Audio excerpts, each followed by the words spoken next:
At 20, she imagined that by 30, she would be a hotshot young lawyer admired by all, and she did indeed achieve the future she had dreamed of. Back then, as a rookie lawyer, she barely had time to change in the morning and looked like she was about to die from exhaustion. She went through hell and high water to get her own office on the top floor of the very building she was now standing in. 10 years ago, she was lying in bed with a high fever when her phone suddenly rang. Her friend told her that the juniors and seniors would all be at the New Year's party tonight. She said that even Sungmin, who had just returned to school this semester, would be there. Hearing this, Sena leaped out of bed and made a beeline for her closet. According to her friend, Ryu Kang Hyun, who had recently passed the bar exam and even had his interview, would be there too. Sungmin, who was friends with him, would bring him along, and everyone in the law department knew them both. Choi Sungmin was a kind-hearted and smart guy, and girls swooned over his good looks. His friend, Ryu Kang Hyun, was basically his opposite, never showing a hint of a smile on his face. Sena decided she wasn't sick enough to miss this party, so she thought, what the hell, I'm going. As everyone crowded into the cafe, Choi Sungmin dropped a bombshell, saying he was going to study abroad next semester. Everyone was stunned, as this meant Sungmin was running off to another country. Sena was devastated because she hadn't even managed to say a word to him. She had been hoping to get into the same study group as him next semester and finally get closer to him. She had dragged her sick body to the cafe just to see him, and now all her hopes were dashed. Sena walked out, plopped down on the steps, and started sulking over this damn crush. Girls had always confessed to her before, but now that she actually liked someone, she was too timid to say anything. She wiped her tears, thinking it was for the best, as it would have been awkward if she had confessed anyway. Then he left. Sena thought she should at least wish him a safe trip. She wanted to run after him, but there were only 2 years left until graduation. They should have gotten closer sooner, then they could have at least kept in touch. As Sena was lost in thought, someone came up from behind and draped a jacket over her shoulders. Startled, she thought it was Sungmin and marveled at how nice he was to give her his own jacket. On such a cold day, the realization made her suddenly feel that she couldn't just give up. Even if nothing came of it, she was determined to confess to Sungmin. She would wish him well settling in abroad and ask him to write to her, sometimes to let her know how he was doing. Sena decided to make it a simple, no-pressure confession, not saying she likes him, but that she used to like him. She wanted to ask if he could give her a chance if he didn't find a girlfriend while studying abroad. After rehearsing everything in her head, she resolved to talk to Choi Sungmin and stood up to walk toward him. But things went awry, and she tearfully grabbed Sungmin's sleeve and confessed to him. She liked him. Sena sobbed, begging him not to go on the exchange program because she had never confessed to anyone before. With her head down, she said she could go with him if he really wanted to go, but he just sighed heavily. Sena went on, saying she couldn't just let him go and asking him to at least date her for a month. Suddenly, he snapped that he was sick of watching her cry over her feelings and tired of listening to her pour it all out. According to him, that idiot was going abroad with a girl, and Sena had to pick this exact moment to confess. He asked if she was too drunk to sort out her feelings, or if she was just naturally this stupid. Sena suddenly realized the voice sounded very familiar. She wiped away the tears blurring her vision and looked at the man's face, horrified to discover she hadn't confessed to Choi Sungmin at all, but to Ryu Kang Hyun. Of all the people who could have walked in, she couldn't understand why it had to be him standing there. Realizing she had messed up and created a disaster, she knew she had to salvage the situation immediately. Sweating profusely, she began to frantically search for the right words to get out of this mess. But just then, a drop of sweat trickled to the tip of her nose, and she let out a huge sneeze, sending snot flying right at Ryu Kang Hyun. Time seemed to stand still, and that moment was forever seared into the darkest, most embarrassing page of Sena's history. But the past was the past, and she was no longer that young, clueless girl, but a 30-year-old ace lawyer. She was about to become a partner, basically able to run the entire firm. Hearing people's praise and feeling that respect was exactly what she had been striving for. K-Law firm was located in a penthouse suite on the upper floors of a building in Siachodong. Below were the smaller offices of senior attorneys, and the middle floors housed the desks of junior lawyers and secretaries. Further up were the conference rooms for client meetings and the partners' private offices. The prime spot on the very top floor was the firm's main conference room. Finally, today was the day Sena would achieve the one goal she had dreamed of. Arriving at the office, she was surprised by the strange atmosphere, especially since it was well past lunchtime. A colleague saw her, immediately grabbed her arm, and asked why it was so chaotic today. According to Han Yojin, something had happened while Sena was out. She asked if Sena really didn't know who the new partner was. Sena smiled to herself, thinking they weren't announcing it until tomorrow and that she had planned to celebrate alone tonight. Sena thought Yojin was just jealous she got the position, but just as she was about to explain how hard she'd worked, Han Yojin blurted out that she went to the same university as the new partner. Apparently, he was a famous prosecutor who had suddenly quit for some reason. Sena was so shocked she dropped her handbag, asking, "Say that again." The girl said, "You haven't heard about this?" The office was in an uproar over this new partner attorney who had appeared out of nowhere. Sena lowered her head, trying to process what she had just heard and figure out what it meant. Yojin said the guy was 35, super handsome, and very tall. Based on the description of the former prosecutor, there was no way Sena was getting the job. An outsider who came out of nowhere had snatched her spot, not her, who had fought for it for 7 years. She couldn't understand why she wasn't good enough and was fuming, while Han Yojin, standing next to her, was clueless. She was about to ask what was wrong, but Sena bolted for the stairs, feeling that something was seriously wrong. Convinced the partner's office upstairs should be hers, she flew up the steps. But on the way, she bumped into a man coming down the stairs, letting out a surprised yelp. She lost her balance, but a stranger caught her just in time. Sena thanked him, then realized that the new partner Yojin had described looked exactly like the man holding her. Sena froze, looking up to see who had stolen her spot, when he suddenly said to her, "You still haven't learned to watch where you're going." That familiar voice flooded her memory in an instant, and Sena realized it was Ryu Kang Hyun standing in front of her. She cried out in surprise, asking what he was doing here. Just then, the law firm CEO, Ki Chong-soo, walked over, pleased to see them together and that they had already met. He'd heard that the firm's proud rising star, Ki Sena, and a new partner had gone to the same university and apparently knew each other. He said that with a prosecutor from the Special Investigation Division taking the partner attorney position, their firm would be able to operate much more efficiently. According to Ki Chong-soo, he was very much looking forward to attorney Ryu Kang Hyun's productive work. He clapped the man on the shoulder and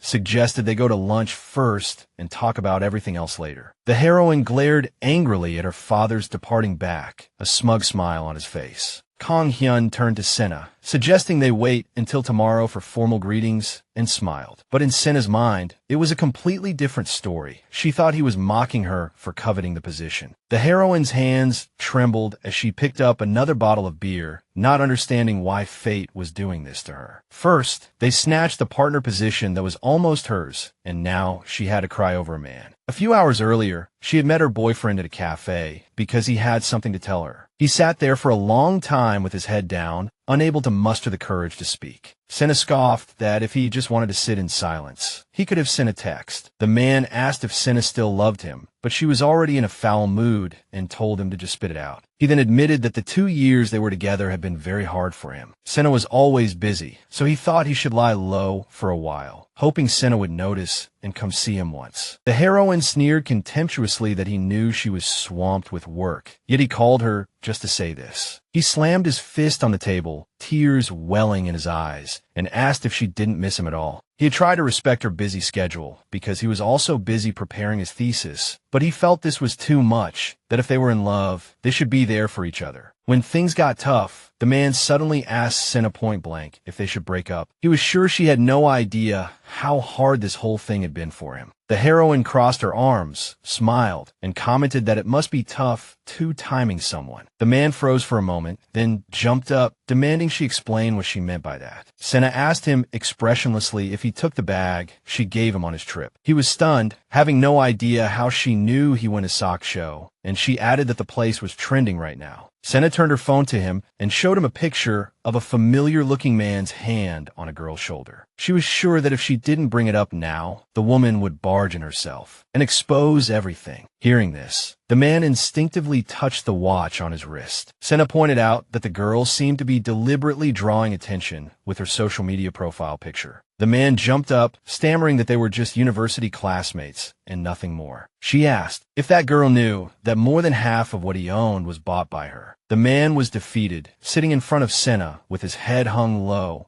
unable to say a word. Sena had turned a test subject into a real man, and now he was full of himself, deluding himself into thinking he had earned everything on his own. In her eyes, the girl probably thought he was rich and could get anything she wanted with just a smile. The man couldn't take it anymore and jumped up, trying to convince Sena it was all a misunderstanding. Sena asked why he was so panicked, as if he was afraid she would ask for everything back and then kick him to the curb. But she wasn't going to do that. She would just throw everything away, even if he returned her gifts. Seeing the look of relief on his face after she said that, she felt disgusted with this man on whom she had wasted 2 years and a lot of money. Sena guessed the other girl must be pregnant, since he was the one to suggest breaking up despite having so much to lose. But she wasn't about to wish them a happy marriage and a long life together. She was sure he would come crawling back to her soon. It wasn't just because of how pathetic he was. Sena just felt that a man like him would surely want a divorce before long. The man didn't understand what she was talking about, as he didn't care at all about what Sena did for work. Sena told him not to call her and handed him a business card, adding that she would only see him if he was ready to pay a hefty fee. She smiled and told the man that she was a lawyer, specializing in divorce cases. The girl acted ambitious, then cried her eyes out all the way home in her car. There are 5 red flags to watch out for when picking a man: bad credit, gambling, violence, drug use, and cheating. For Sena, cheating was an absolute deal-breaker because she hated two-timers. She had chosen such a plain man precisely because he seemed too simple to ever cheat. But it happened anyway, and on the very day, everything at work fell apart. To top it all off, the man who stole her promotion was none other than Ryu Kang Hyun. Sena's horoscope that morning said she would meet someone new, but this so-called new acquaintance turned out to be a complete and utter nightmare. She chugged bottle after bottle because she had worked so hard for that promotion and didn't get it. Sena was sure the old geezers at the company who held the shares had something to do with it. They had been all over her when she was raking in the money, but the moment she asked for a raise, she was shot down. The excuse was always either that she was too inexperienced or that it was because she was a woman. They kept telling her they needed a different kind of partner, someone who could handle the big leagues and knew how to close deals. Now she had to wait until who knows when for another opening. To make matters worse, the crying confession incident she had tried so hard to bury had resurfaced. She had avoided Kang Hyun for a whole year after that, and now just thinking about it made her want to crawl into a hole. Even seeing him in a dream was enough to make her wake up in a cold sweat. Why did that guy have to show up now of all times? Meanwhile, Ryu Kang Hyun was sipping red wine and looking over Ki Sena's file, looking forward to shaking things up at this company. She burst through the door of Ki Chang-soo's office, so loudly that the man jumped in surprise. With an ice hockey stick still in his hand, he asked if she had eaten breakfast, but Sena couldn't stomach anything. Her temper, as she told her father, reminded him of someone. Sena felt her father was reminded of himself, because what goes around comes around. When she accused him of not giving her the position despite that, Ki Chang-soo told his daughter to keep her voice down so the secretary wouldn't hear. But Sena had already asked Secretary Kim to step out, so no one would be eavesdropping on their conversation. After being backstabbed like that, she wasn't about to just shut up and take it. She reminded Ki Chang-soo that she was the one and only daughter of the company's CEO, so she couldn't understand how he could do this to her without even a heads up. Because if he had, she wouldn't be so heartbroken over the betrayal. Sena had been swamped with work, pulling herself up from the bottom all on her own. She never wanted anyone to think she got the job just because of her father. Ki Chang-soo was well aware of how hard his daughter worked, but the board had decided otherwise. They were thinking in terms of profit and decided they needed a different type of lawyer as a partner, not a divorce specialist. She asked if it was because she was a woman. Sena knew full well that, even with all the shares, the CEO couldn't completely ignore the board's opinion. But even if the CEO did, she didn't think a father should treat his own daughter this way. Ki Chang-soo didn't understand why Sena wanted such a headache of a job, since a partner was responsible not just for their own performance, but for the total revenue. He thought she should just find a good man and settle down, but that only annoyed Sena. Because if she just wanted to live comfortably, she wouldn't have worked so hard. She would have just lived off her dad's money. Ki Chang-soo misunderstood her and happily agreed, since the firm would be his daughter's anyway after he passed away. She couldn't believe a man who only ate healthy food and took such good care of himself would say something like that. He went to the golf course twice a week and was always training with those amateur soccer teams. Sena was furious at being told to wait for such a healthy man to die, especially when she had to fight for everything. Ki Chang-soo understood his daughter was upset, but in his opinion, it was too much to say something like that to her father. When he implied she had been spoiled growing up, Sena told him she raised herself and stormed out. As soon as she was out the door, she got a text from her father. He asked if she wanted to have lunch together if she wasn't busy today. Sena turned him down, saying she had a client meeting. Back in his office, Ki Chang-soo was welcoming the new partner to his law firm. After handing Ryu Kang Hyun a coffee, the CEO asked if he really went to the same university as Ki Sena. The lawyer nodded, confirming they had taken classes with the girl for about a year. Ki Chang-soo smiled and asked if Ryu Kang Hyun knew Sena was his daughter. He was curious about Kang Hyun's opinion, whether she had the talent and qualities to be a lawyer. The guy felt his daughter was too ambitious, which bothered him. Ryu Kang Hyun believed that when it came to lawyering skills and talent, Sena was undoubtedly outstanding. Excessive ambition could indeed be a problem, but Ki Sena was backing it up with hard work. Ki Chang-soo knew his daughter had her hopes set on becoming a partner, but the board wasn't ready to approve it. She was still too green, and her ability to generate revenue was a big question mark. Since Ryu Kang Hyun thought Ki Sena was a solid lawyer, Ki Chang-soo wanted to know if he thought she could shut the board up with her skills. The guy suggested the CEO build a team around her, since Sena was a senior expert in family law. We should absolutely expand in that direction, like by creating a family law department to handle such matters. We could put Sena in charge, which would give her considerable influence within the firm. This team could handle not just divorces, but also inheritance, division of property, and all related matters. Ryu Kang Hyun believed Ki Sena was better than him at civil cases and family law, and he could advise her on related issues if she needed it. Ki Chang-soo loved the idea, because if we do it right, Sena could really shine in terms of profit and sales. Kang Hyun chimed in that times have changed, and we live in a world where the super rich get divorced frequently. He told them to think it over and let him know the result. But Ryu Kang Hyun had to go, as he had a meeting. Ki Chang-soo had a smug smile on his face, because making Kang Hyun a partner was a stroke of genius. Besides, the guy felt this kid was a perfect fit for his future son-in-law. Our heroine was on the phone with Prosecutor Park, a call that caught him completely off guard. She said she wanted dirt on Prosecutor Ryu Kang Hyun from the Seoul District Prosecutor's Office. Prosecutor Park said he had never worked with him and had only met him twice, but Ryu Kang Hyun had a reputation. Kang Hyun showed no mercy to anyone, treated everyone the same, and was very meticulous and thorough. If there was anything suspicious in a criminal case, he would go to the scene himself and even take over the investigator's job. While in the Special Investigation Division, he even went on TV to summon all the National Assembly members as witnesses. Sena remembered that incident from a year ago. The former assemblyman had been arrested for taking bribes, but Sena didn't understand why Kang Hyun would suddenly quit and walk away, because after handling a big case like that,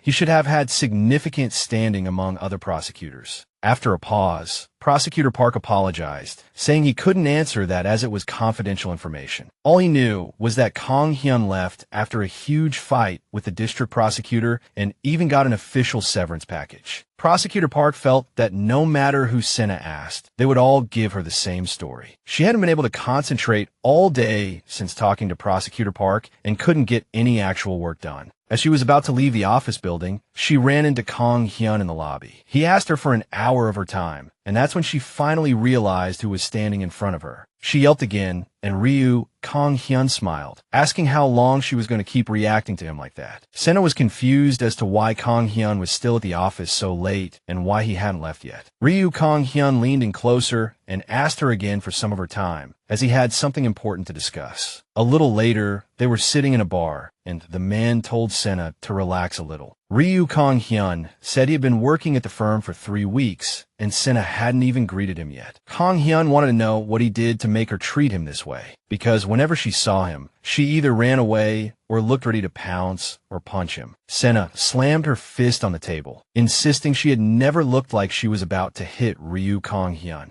It was just that every time they met, it was under the worst circumstances, and she didn't understand what he wanted from her. The man smiled because whether it was 10 years ago or now, this girl was definitely never boring. She worked up the courage to ask Kang Hyun if this was all because of that one incident. According to Sena, she was drunk, exhausted, and in a state of diminished capacity. The girl crossed her arms and told Kang Hyun that he was the worst senior she had ever met. But that just told him that she did, in fact, see him as a senior. Sena muttered that ever since she met him, everything had become a mess, but Ryu didn't understand how that was his fault. She sighed, asking if he had called her here just to rub salt in her wounds, because he could have just texted her these things. Kang Hyun said it was his style. He preferred to talk face to face, just like when he was a prosecutor. It was quite interesting to sit here with a criminal and observe whether the other person was acting. Sena asked Ryu why he quit if being a prosecutor suited him so well, but Kang Hyun said he left because the place was just too corrupt. He just couldn't stand it. He rested his chin on his hand, smiling smugly as he guessed that Sena had been investigating him, and she flinched. Kang Hyun, still grinning, asked if she was curious about how it all happened, because he could tell her himself. But Sena said there was no need, and that she felt they were both uncomfortable, so she wanted to end the conversation. After a pause, Ryu admitted that he wasn't uncomfortable with her, and hoped they could at least get along at work. The girl stared at him intently, and asked if he really didn't dislike her, but Kang Hyun suddenly confessed that he had never felt that way about Sena. Ryu sat on a bench smoking, wondering why she would think he disliked her, when a memory suddenly flashed through his mind. 10 years ago, he was standing on the street smoking, just like now, when he suddenly heard a strange rustling sound. At first, he thought it was just falling leaves, but he looked up to see countless documents raining down on him. He turned around and saw a person in a building window throwing out papers. Ryu decided to go teach the idiot littering in the smoking area a lesson and went up the stairs. But when Kang Hyun reached the corresponding floor, he saw a girl standing by the railing. Hearing her sobs, he froze with his head down. She was complaining about how a certain senior had treated her, angrily tearing up papers and not understanding why everyone was ganging up on her. And just like that, Ryu recognized Sena's voice. Not long ago, they had a heated debate in class. The girl complained that the moot court was meant to give newcomers like them some experience. Sena had stayed up for 2 nights preparing and had practiced for a long time in front of the mirror. As it turned out, the debate went in a completely different direction than she had anticipated. For some reason, Sena started speaking incoherently from that point on, even though she had intended to completely crush her opponent. And Kang Hyun defended his position with an extremely confident voice. The girl couldn't calm down at all, angered by his aggressive attitude, and called him a mad dog. Meanwhile, listening to all this, Ryu thought to himself that Sena was a complete fool, clearly oblivious to the gossip circulating in the department. Kang Hyun felt it would be awkward to run into her after what she had said, so he decided to wait for her to go downstairs before leaving. After that year-end party, Sena would get her hackles up like a feral cat every time she saw Ryu. When he went back outside, he saw Sena on the ground picking up the torn pieces of paper, her eyes red and swollen from crying. The girl cursed herself for tearing the paper into such small pieces, making it difficult to pick up. In that moment, Ryu found Sena interesting, doing all this when no one had seen her make the mess. The heroine returned to her parents' house and handed her mother a bouquet of flowers, wishing her a happy birthday. Chansu walked into the hallway and greeted his daughter in his usual cold manner. Sena returned her father's stern gaze, and when he asked if she had eaten, she reminded him that she had come for dinner. Chansu was angry, complaining about how long this situation would continue, and his wife patted his shoulder to calm him down. The doorbell rang, and Sena's younger brother, Ki Se-hoon, walked in, immediately noticing that his sister was fighting with their dad again. She dangled a wad of cash in front of Se-hoon, telling him to at least greet his sister first, or she would take the gift back. The boy snatched the money from Sena's hand, bowed to her, and thanked her for gracing their humble home with her presence. After listening to the children's sarcastic remarks to each other, Chansu told them to change and come down for dinner. After dinner, the whole family gathered around the dessert table, while drinking tea and eating cake. Chansu asked his daughter for her opinion on his idea to open a department specializing in family law. He said it would be a team of 2 senior lawyers and 4 junior lawyers, with full responsibility for these cases. Sena had heard that large law firms were starting to adopt a team-based model, and since family law cases could become quite large, establishing such a specialized department would be good for business. Chansu told his daughter that he wanted her to lead the team and would also give her a conference room and even the top floor office. If Sena could run the department well for a year, he would try to convince the board to make her a partner. Because Chansu knew very well that with his daughter's current qualifications, other firms would be eager to have her in that position. Her dad asked her what she thought of Ryu Kang Hyun, and she wondered where on earth that came from. Chansu suggested Sena bring him home for a formal introduction, but she felt he could just invite Ryu for dinner himself. It turned out her dad wanted her to bring Kang Hyun home as her fiancé.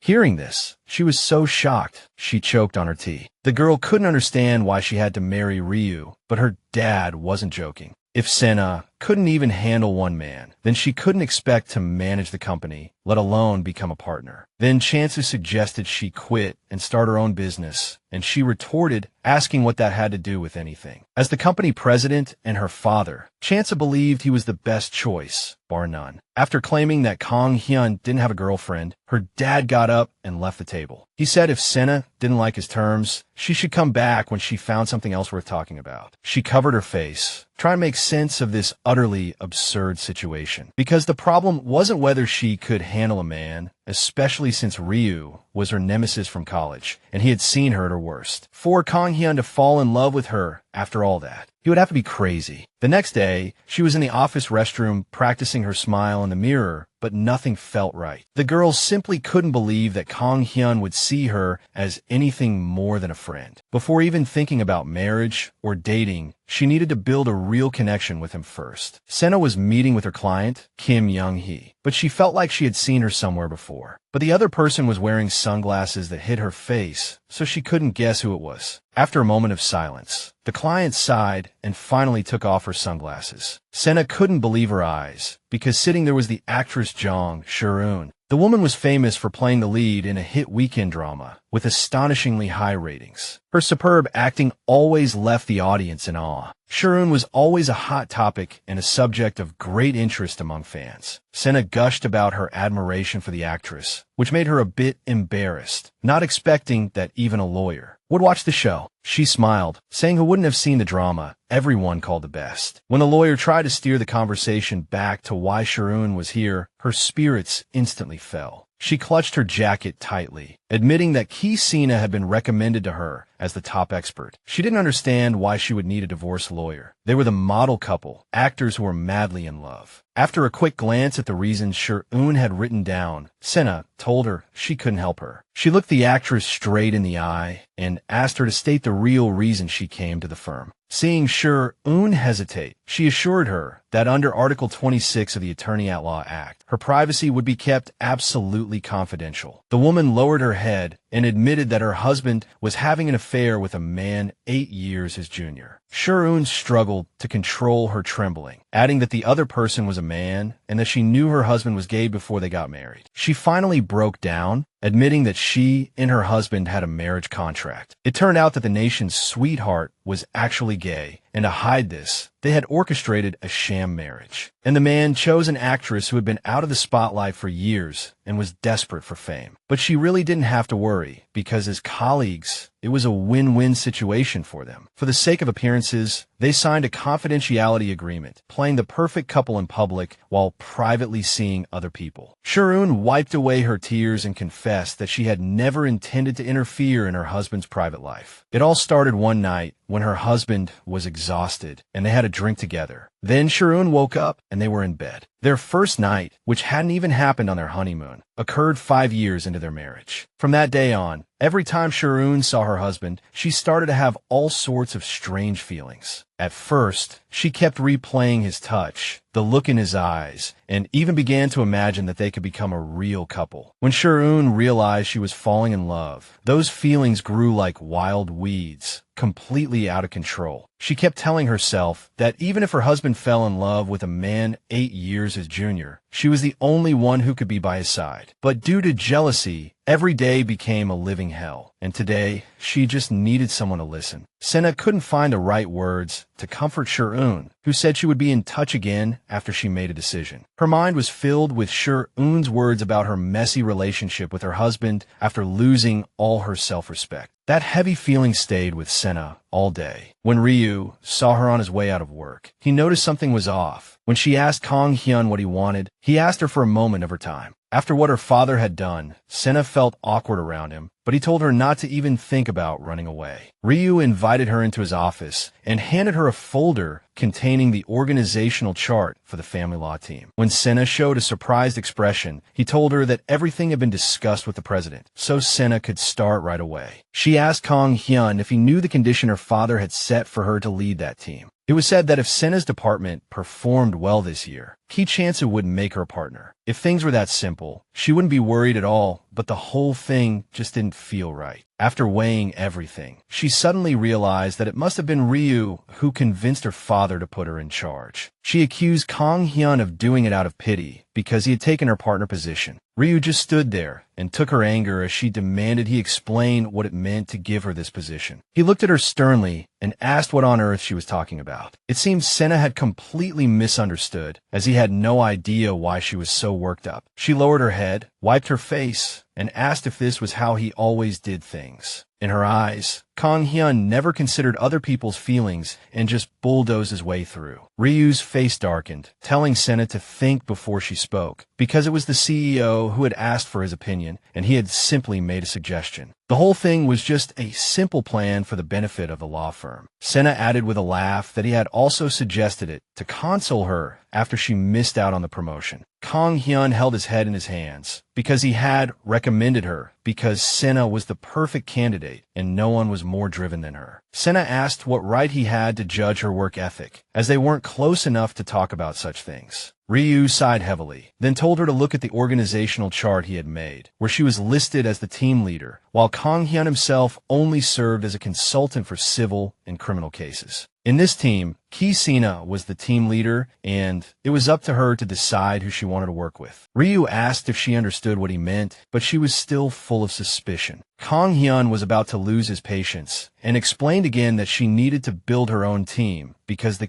Sena he knew was the hardest worker who would give her all to solve a problem. Listen, some things can't be achieved by hard work alone. You need good timing, and for Sena, now was that time. But she still didn't understand why Kang Hyun was helping her. His motives were a complete mystery to her. Ryu said that he came to this firm as a partner, so this was his job and his problem too. I mean, she could think of it as him helping, but he didn't see anything wrong with that. He didn't understand why Sena was so obsessed with the partner position. What did she want, the title or just the recognition? In any case, Ryu told her to stop being so stubborn and seize the opportunity in front of her. He said she was so pathetic right now that he didn't even want to talk about it anymore. He was thinking that the value he saw in Sena and the value she saw in herself didn't match. If she still didn't trust Ryu, he didn't want to waste any more time on her. She bit her lip, trying to figure out where things had gone wrong. Just then, Kang Hyun suddenly asked her what year it was. Sena glanced at him and knew he wasn't asking because he had forgotten the date. It was like a blow to the head. If Sena hadn't traveled in a time machine to fix the past,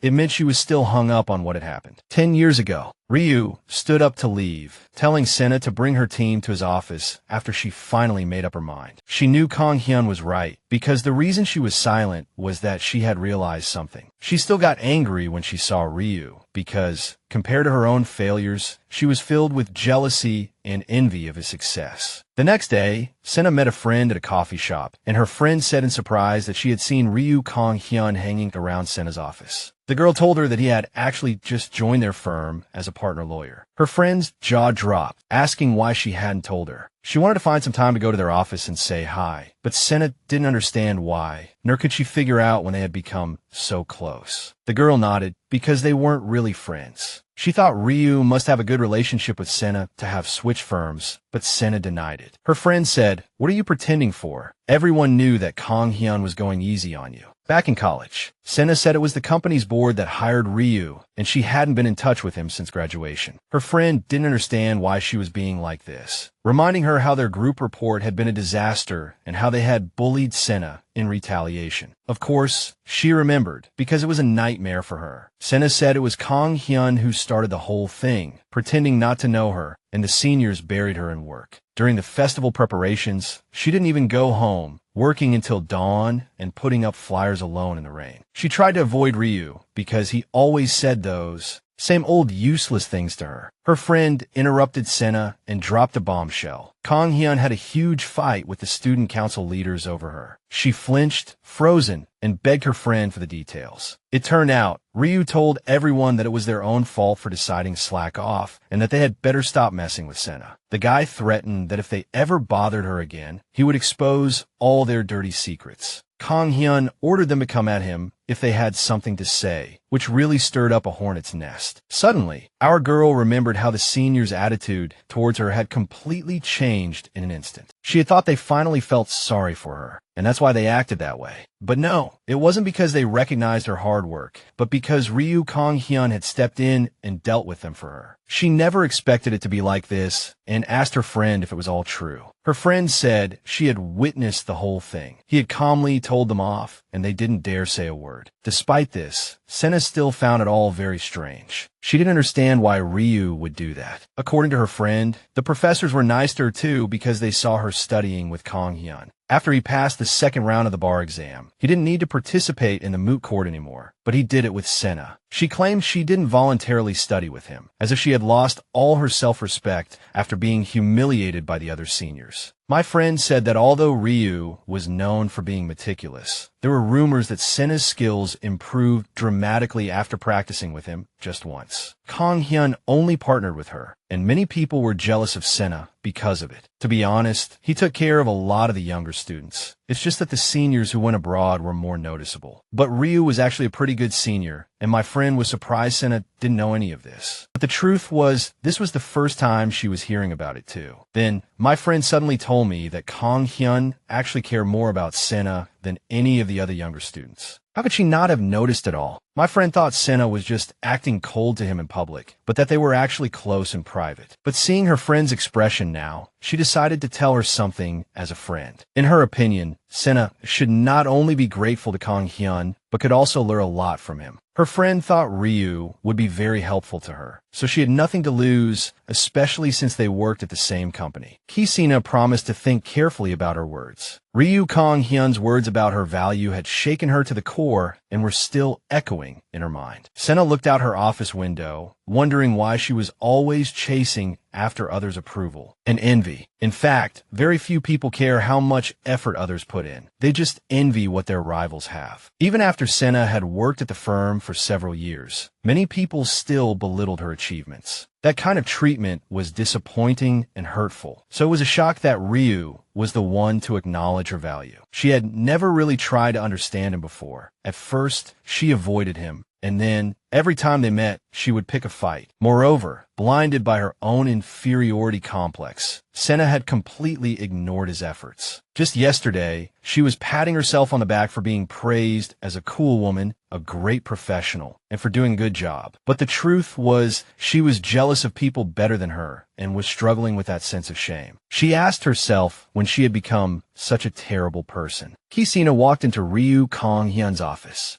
and asked if he was busy. The man took off his glasses and rubbed the bridge of his nose. Although he was swamped, he was ready to see her. Sena handed him the list she had prepared and then sat down across from him. The atmosphere was extremely awkward. Kang Hyun asked if her team could work well together with this lineup. Sena said she would have to work hard to make it happen. And then Ryu told her to get ready for the personnel appointments. So you're saying Kang Hyun has actually reviewed all the intel I prepared on those lawyers? But Ryu pointed to a huge document on his desk. No way. He had already gone through the files of every employee at the firm. It turned out Ryu had indeed done so, and for him, it was no big deal at all. She stood there, arms crossed tightly, and he asked if she had anything else to say. Sena had done everything she needed to for work, but she still had something to say to Ryu. She realized that no matter what happened in the past, what she did last time was wrong. After a slight hesitation, she admitted to Kang Hyun that she had messed up. Sena was mostly angry at herself, so she thanked Ryu for giving her another chance. Kang Hyun smiled and told her to do her best. She looked at him in complete shock, not expecting him to accept her apology so easily. Sena asked Ryu if he was going to hire a legal secretary, and he said he had someone in mind and was just waiting for their decision. It was about the department head Kang Hyun had worked with when he was a prosecutor. Hiring an investigator for this kind of work would cost a fortune, and persuading him would be a hassle. But Ryu said they had worked together for 2 years, and if you counted the things done through intermediaries, it was almost 6 years. Sena asked when this person would be coming, but Ryu didn't answer, just gazing at her with a knowing smile. Kang Hyun smiled and suggested teasing Sena, since she was asking such boring questions, as if she were bored out of her mind. He admitted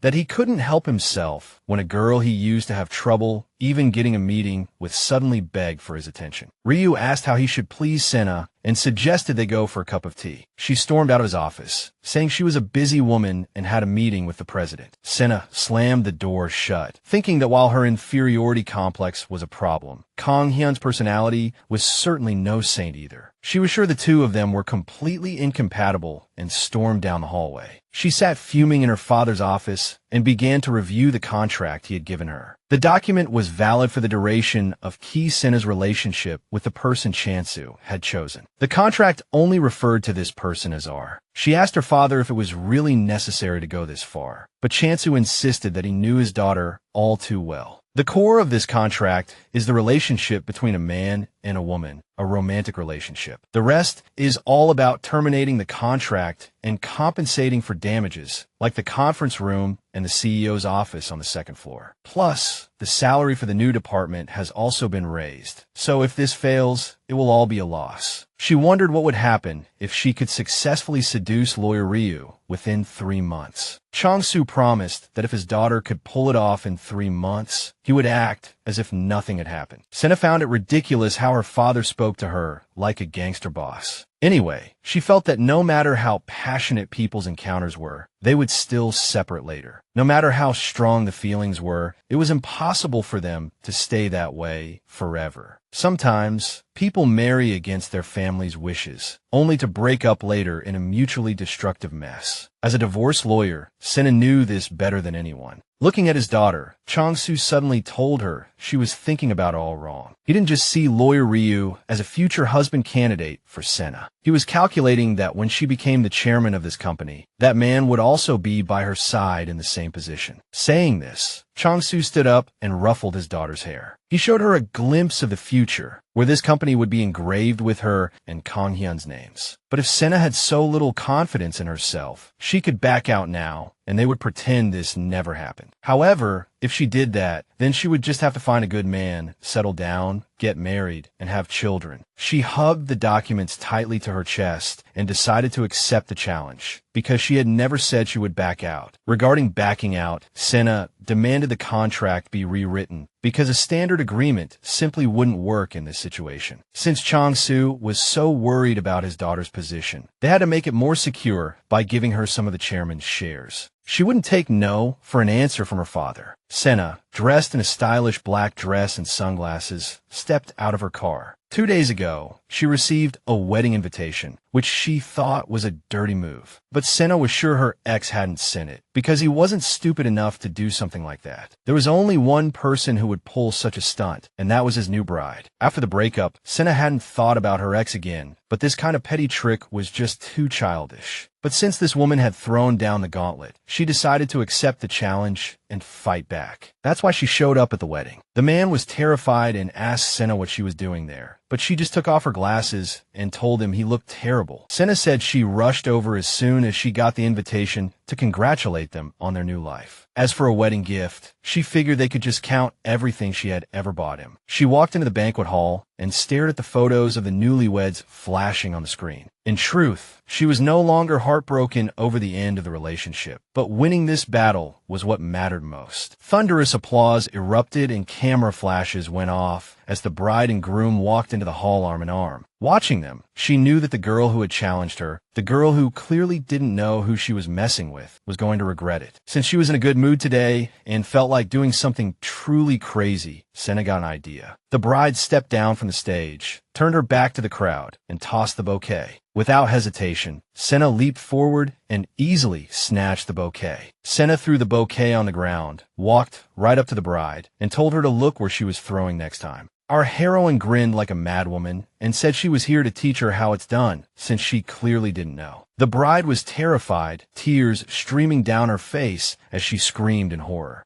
Leaving the sobbing girl in the arms of her new husband, Sena walked out of the hall, satisfied. It was the messiest and most satisfying thing that had happened in her life in a long time. It was as if 100 years of indigestion had disappeared. It didn't matter if they thought she was a complete psycho. She was never going to see those people again anyway. Suddenly, someone told Sena that she had a terrible personality. When she turned around, she found Ryu Kang Hyun standing there with a smirk. He asked if Miss Sweetheart was on a day off today. When she asked why he was here, Lawyer Ryu said he was here for the next scheduled ceremony. He was a bit busy, so he was just planning to drop off a gift and leave. But then Kang Hyun saw something interesting and decided to stay and watch. Standing in the elevator next to Lawyer Ryu, she was going crazy, wondering what he must think of her. She already doubted if she could ever get him to see her as a woman, and now he had seen her at her worst. But just as she was thinking, no one who crashes a wedding is seen as a good person, Lawyer Ryu was admiring her guts. He thought that if Sena specialized in criminal cases, the prosecutors would have a real rival on their hands. Suddenly, she turned to him and suggested they just pretend this never happened. He agreed, but after a moment's pause, he asked if the groom was her ex. Sena told him that he had cheated on her, which surprised Lawyer Ryu, who thought she didn't care about such things. According to Sena, she really didn't care. It was just that the girl had thrown down the gauntlet, and she couldn't not accept the challenge. She had expected him to ask if it was necessary to go that far. But surprisingly, Kang Hyun sometimes said exactly what she wanted to hear. Suddenly, Sena wondered if it was because she was so uninteresting to him that he simply didn't care. Since it was a sunny day off, maybe this was a good chance to have a heart-to-heart with Kang Hyun. The elevator doors opened and Lawyer Ryu said his goodbyes, but she asked him to wait. Mustering her courage, she asked Kang Hyun to have lunch with her. A little while later, they were already sitting in a cafe, and Sena asked the waiter to bring them a bottle of soju. She poured herself a glass and offered some to Kang Hyun, who accepted it. After a few shots, she laughed and said that she heard soju tastes sweet when life is bitter. But today's drink was sickeningly sweet, which was strange because Sena was actually feeling great right now. Lawyer Ryu said she had a bad attitude and held a serious grudge, but she didn't want to hear that from Kang Hyun. She'd rather argue about whose personality was worse. Pouring more soju, Sena asked if he remembered Park Jong-hee from their university club, but Kang Hyun didn't remember her. According to Sena, that girl was always trying to find a way to sit next to him. Park Jong-hee was a civil servant now, and Sena heard they even ran into each other at the courthouse once. Lawyer Ryu just couldn't remember who she was, and just like that, their attempt at small talk failed. Kang Hyun said he spent most of his college days buried in lectures, assignments, and exams, and didn't go out much. Sena racked her brain, wondering what could possibly crack this man's shell, and then she suddenly remembered something. After a sports event, a total lunatic got blackout drunk, climbed the horse statue at the university entrance, and started riding it. Kang Hyun remembered that the guy wasn't even wearing any pants. He could never forget that incident because it was the second thing that truly shocked him during his entire university life. Sena asked what the first was, and he told her with a smirk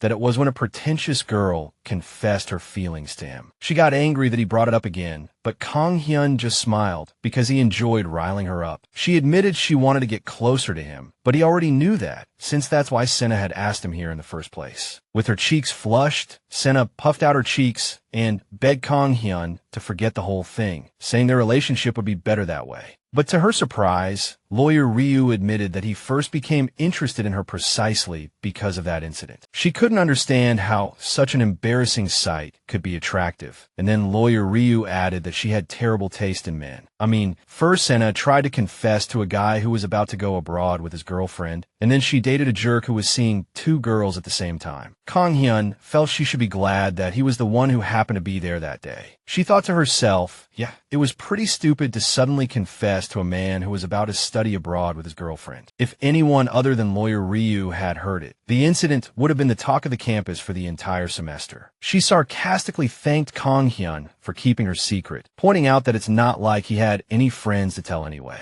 But her jab had no effect on him, and he just smiled and agreed, saying, yeah, he really didn't have many friends. After his cool admission, Sena actually felt a little bad. In response, lawyer Ryu offered to be her friend. She then told him that she was a lawyer with a lot of power and that being friends with her might cost him, but Kang Hyun was willing to take it. But if the price was too outrageous, he was prepared to settle it legally. She laughed because in that case, she would just hire him as her lawyer, which would put him at a disadvantage in court since he was a former prosecutor. Amused by her quick wit, Kang Hyun smiled and pointed out that Sena had grown up quite a bit. The heroine was thrilled because after a whole decade, she had finally won one against him. She never thought she'd be able to talk to lawyer Ryu like this. But now that the misunderstanding was cleared up, she was relieved. Sena knew she had a long way to go to make up for everything she had done to him in the past. But for now, she leaned across the table, held out her hand to Kang Hyun, and asked him to take good care of her. After dinner, lawyer Ryu helped the staggering heroine out of the restaurant, wondering why she drank so much when she couldn't handle her liquor. A car pulled up to the curb, one he had called for her in advance. He helped the drunken Sena into the car, gave the driver her address, and told Sena to be careful. Suddenly, she grabbed his tie and drunkenly proposed they have one more drink. Lawyer Ryu told her to sober up, but he froze when she suddenly pulled him closer, their faces uncomfortably close. He was about to kiss her when Sena suddenly invited him back to her place for one more drink. Kang Hyun grabbed her shoulders and told her she should never say things like that when she's drunk. But she leaned in again, saying she didn't want to let him go. Kang Hyun undid the tie Sena was gripping, and she fell back in her seat, still clutching it tightly in her hand. After closing the door and the taxi drove off, the man's cheeks grew hot as he thought of her. Kang Hyun and Sena were in a restaurant, and she was proposing a deal to him. She wanted him to pretend to be her date as part of a marriage contract. Kang Hyun took a sip of his drink and asked if he was supposed to actually date her or just pretend. When he asked what was in it for him, Sena said he could become the son-in-law of the chairman of a major law firm. But Kang Hyun was unfazed by such an offer. He said he appreciated the young lady's offer, but he was used to handling everything on his own. Kang Hyun got up from the table and told her to stop daydreaming. The girl woke up from her dream and rushed to get ready for work, as the family law center was opening in a week. Han Yeo-jin, who saw Sena as a rival, asked if Ryu Kang Hyun would be their criminal law advisor. According to criminal law expert lawyer Park Jong-chan, he had held that position for 5 years. But the guy added with a laugh that he had never taken on any major cases. Lawyer Ryu was a prosecutor for 9 years, so he was probably a walking encyclopedia of statutes that lawyer Park couldn't possibly compete with. Han Yeo-jin argued that even if they got a murder case, it would only be a domestic one, and Kang Hyun probably had no experience handling that. Just as lawyer Park declared he would work his hardest, lawyer Ryu walked into the conference room and praised his ambition. Kang Hyun said that the most important thing for a lawyer is to strive for victory, and he smiled as he looked at Sena. She recalled her dinner with lawyer Ryu and how the awkwardness between them had melted away as the soju bottles emptied. But Sena couldn't remember how that night ended, though she had somehow made it home. She found it strange that ever since that day, lawyer Ryu had been staring at her intently. Sena couldn't figure out if she had told him about the contract, or if it was simply because he was the only one who knew her true colors. She asked Kang Hyun what business he had at their meeting. It turned out lawyer Ryu wanted to personally assign a specific case to Sena. She didn't understand why it had to be her alone when they had a whole team for this sort of thing. Kang Hyun was also here to see the team Sena had put together for himself, and he had brought coffee for everyone. She overheard the other female lawyers talking about how incredibly handsome lawyer Ryu was, and the male colleagues looked up to Kang Hyun as some kind of hero. Sena didn't know lawyer Ryu very well yet, and she wondered if she would be able to get closer to him over time. It didn't have to be a romantic relationship. I mean, maybe she and Kang Hyun could be good partners. You know, the lawyer waved goodbye, promising to be in touch after the meeting. Sena asked her team what they thought of Ryu Kang Hyun. She said she was curious about everyone's opinion since he was their team's advisor, and Kang Hyun had started them off with a pretty big case for a new department. Junior lawyer Ha Jong-soo volunteered to answer because of something that happened with a past case. Jong-soo always felt that his client had lied a lot during their consultation. He kept saying he hadn't done anything wrong and that it was all vicious lies. They had already caught the real culprit, but my client was facing charges for harboring a criminal. But the more I looked into the case, the more I felt that my client didn't just know about the crime. He was an accomplice which made me unsure how to defend him. Even if my client was an accomplice, and even if I knew about the crime, legally, I couldn't report him. I really had no one to turn to, so I went to visit Ryu Kang Hyun, who was a prosecutor at the time. The young lawyer asked what he should do in this situation.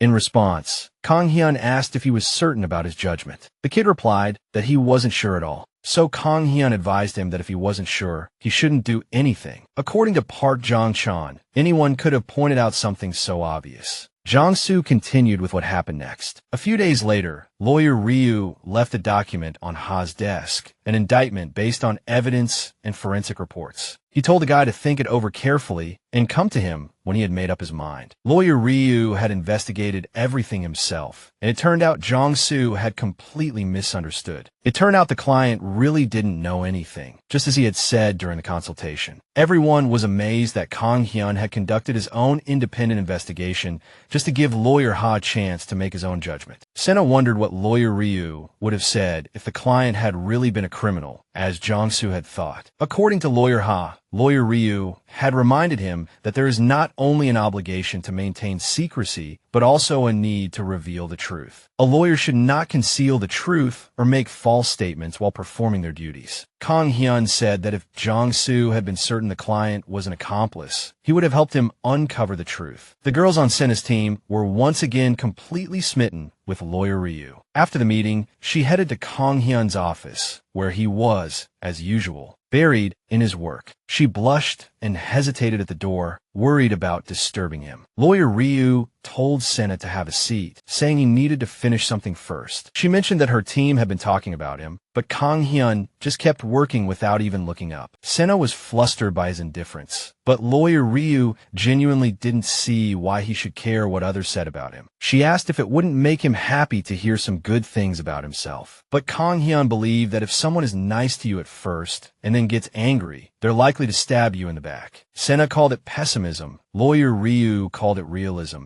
and she was once again reminded of how impossible he was. Even so, she realized that Kang Hyun, like her, was used to working hard. So she asked lawyer Ryu to teach her more. She promised to listen carefully and remember everything. Kang Hyun was surprised by her request, but she thought it was cool of her to admit that he had a point. The more lawyer Ryu got to know this girl, the more interesting he found her, especially since she recognized talent and had the guts to apologize when she messed up. Just as he was about to say something to Sena, the door burst open. Choi Sungmin barged into the office without knocking, which annoyed Kang Hyun, who hated such rudeness. Seeing the man, she called out his name, and he walked up to her, asking if they knew each other. When Sena said her name, Sungmin finally remembered her. He took her hand, told her how pretty she'd become, and asked how she'd been. Kang Hyun cut in between them, told him to stop the small talk, and pressed Sungmin for what he wanted. According to the guy, lawyer Ryu wasn't answering his calls, so he had to come in person. Although Kang Hyun said he had his reasons, Sungmin just laughed it off, saying he knew, which was why he came himself. He said he didn't have time to wait for their meeting to end, but lawyer Ryu insisted he didn't have time for Choi Sungmin either. Sungmin begged for just half an hour, and Sena sensed he was implying she should leave. Our heroine was about to head back to her own office to let the old friends talk. Sungmin thanked her for it, but Kang Hyun yelled that she wasn't the one who should be leaving. After she walked out, Choi Sungmin plopped down on the sofa, marveling at how comfortable lawyer Ryu's office was. He craned his neck to look around, then asked how much it all cost and if being a partner lawyer was awesome. Sungmin wondered if Kang Hyun thought it was the right decision to work here after rejecting so many offers. He asked if it was true that Ki Sena was the chairman's daughter, but lawyer Ryu told him to get to the point. Sungmin felt he was being too harsh on a friend, but Kang Hyun didn't consider this a friendship at all. Choi Sungmin had always used people back in college, and that's all their relationship was now. Sungmin thinks the prosecution is trying to extort their company. Apparently, they're in the middle of some kind of bribery investigation. When asked for specifics, Sungmin said some big shots took kickbacks. He felt the prosecution was sniffing around for evidence and would get to them sooner or later, so Sungmin's company was the prosecution's target, because there was corruption but not much evidence. He guessed Choi Sungmin was here because the bribery did happen. Sungmin said kickbacks are everywhere because everyone wants something. They haven't raided the company yet, but that will happen eventually. Kang Hyun was sure that if it was a bribery case, there was no solid evidence, and it was just a way to tarnish their reputation. The problem was, this was a headache for Sungmin because the company planning to invest was very protective of its reputation, and these accusations could make his company blow a good deal completely. Kang Hyun set a timer and put his phone on the table, saying that one of the directors might turn himself into the prosecutors. By himself. He felt that if you get caught by the tail, you have to cut it off to survive. So Choi Sungmin asked if he should report the one who gave the bribe or the one who took it. Lawyer Ryu reminded him that their mission wasn't to empty the company, but to tarnish its image. So they just needed to get rid of anyone who could handle the whole situation on their own. Sungmin felt bad about doing it because that person was apparently very popular right now. Kang Hyun already knew he was referring to Choi Sungmin himself, but if the guy hesitated, the company wouldn't last until the power transition. Apparently, no one wanted to lose their job, and maybe they'd have to give in this time. Sungmin smiled and said he needed to think about it. The more I see of Kang Hyun, the more I think he should be a strategist, not a lawyer. Sungmin asked if he wanted to team up. I heard lawyer Ryu turned down a team leader position with $1 billion salary, but he thinks it's better to have options than to settle. Kang Hyun doesn't usually give out advice like this for free, but it hadn't been 10 minutes, so he wouldn't charge Sungmin. In return, he didn't want to see the guy here again, but Choi Sungmin said he'd rather pay because he'd be back. Promising not to cause any trouble for lawyer Ryu, Sungmin left his office. Suddenly remembering something, he turned to the secretary and asked where Sena's office was. She was completely stunned when Choi Sungmin walked into her office. Sena looked at her old flame, and though such a memory should have made her heart race, all she felt was defeat. Noticing Sungmin looking around her office, she pointed out that lawyer Ryu's was bigger. Choi Sungmin said this office suited her perfectly because it was small, neat, and super cozy. The guy thought that parrot lamp was especially fitting for Sena. Last year, she defended a lighting designer in court who was married to another designer. But they later divorced after the husband plagiarized her designs and even won an international competition with them. The official reason for the divorce was betrayal and a breach of trust, but the investigation dug up some inside details. It turned out the man didn't marry her for love at all. He was facing a creative block,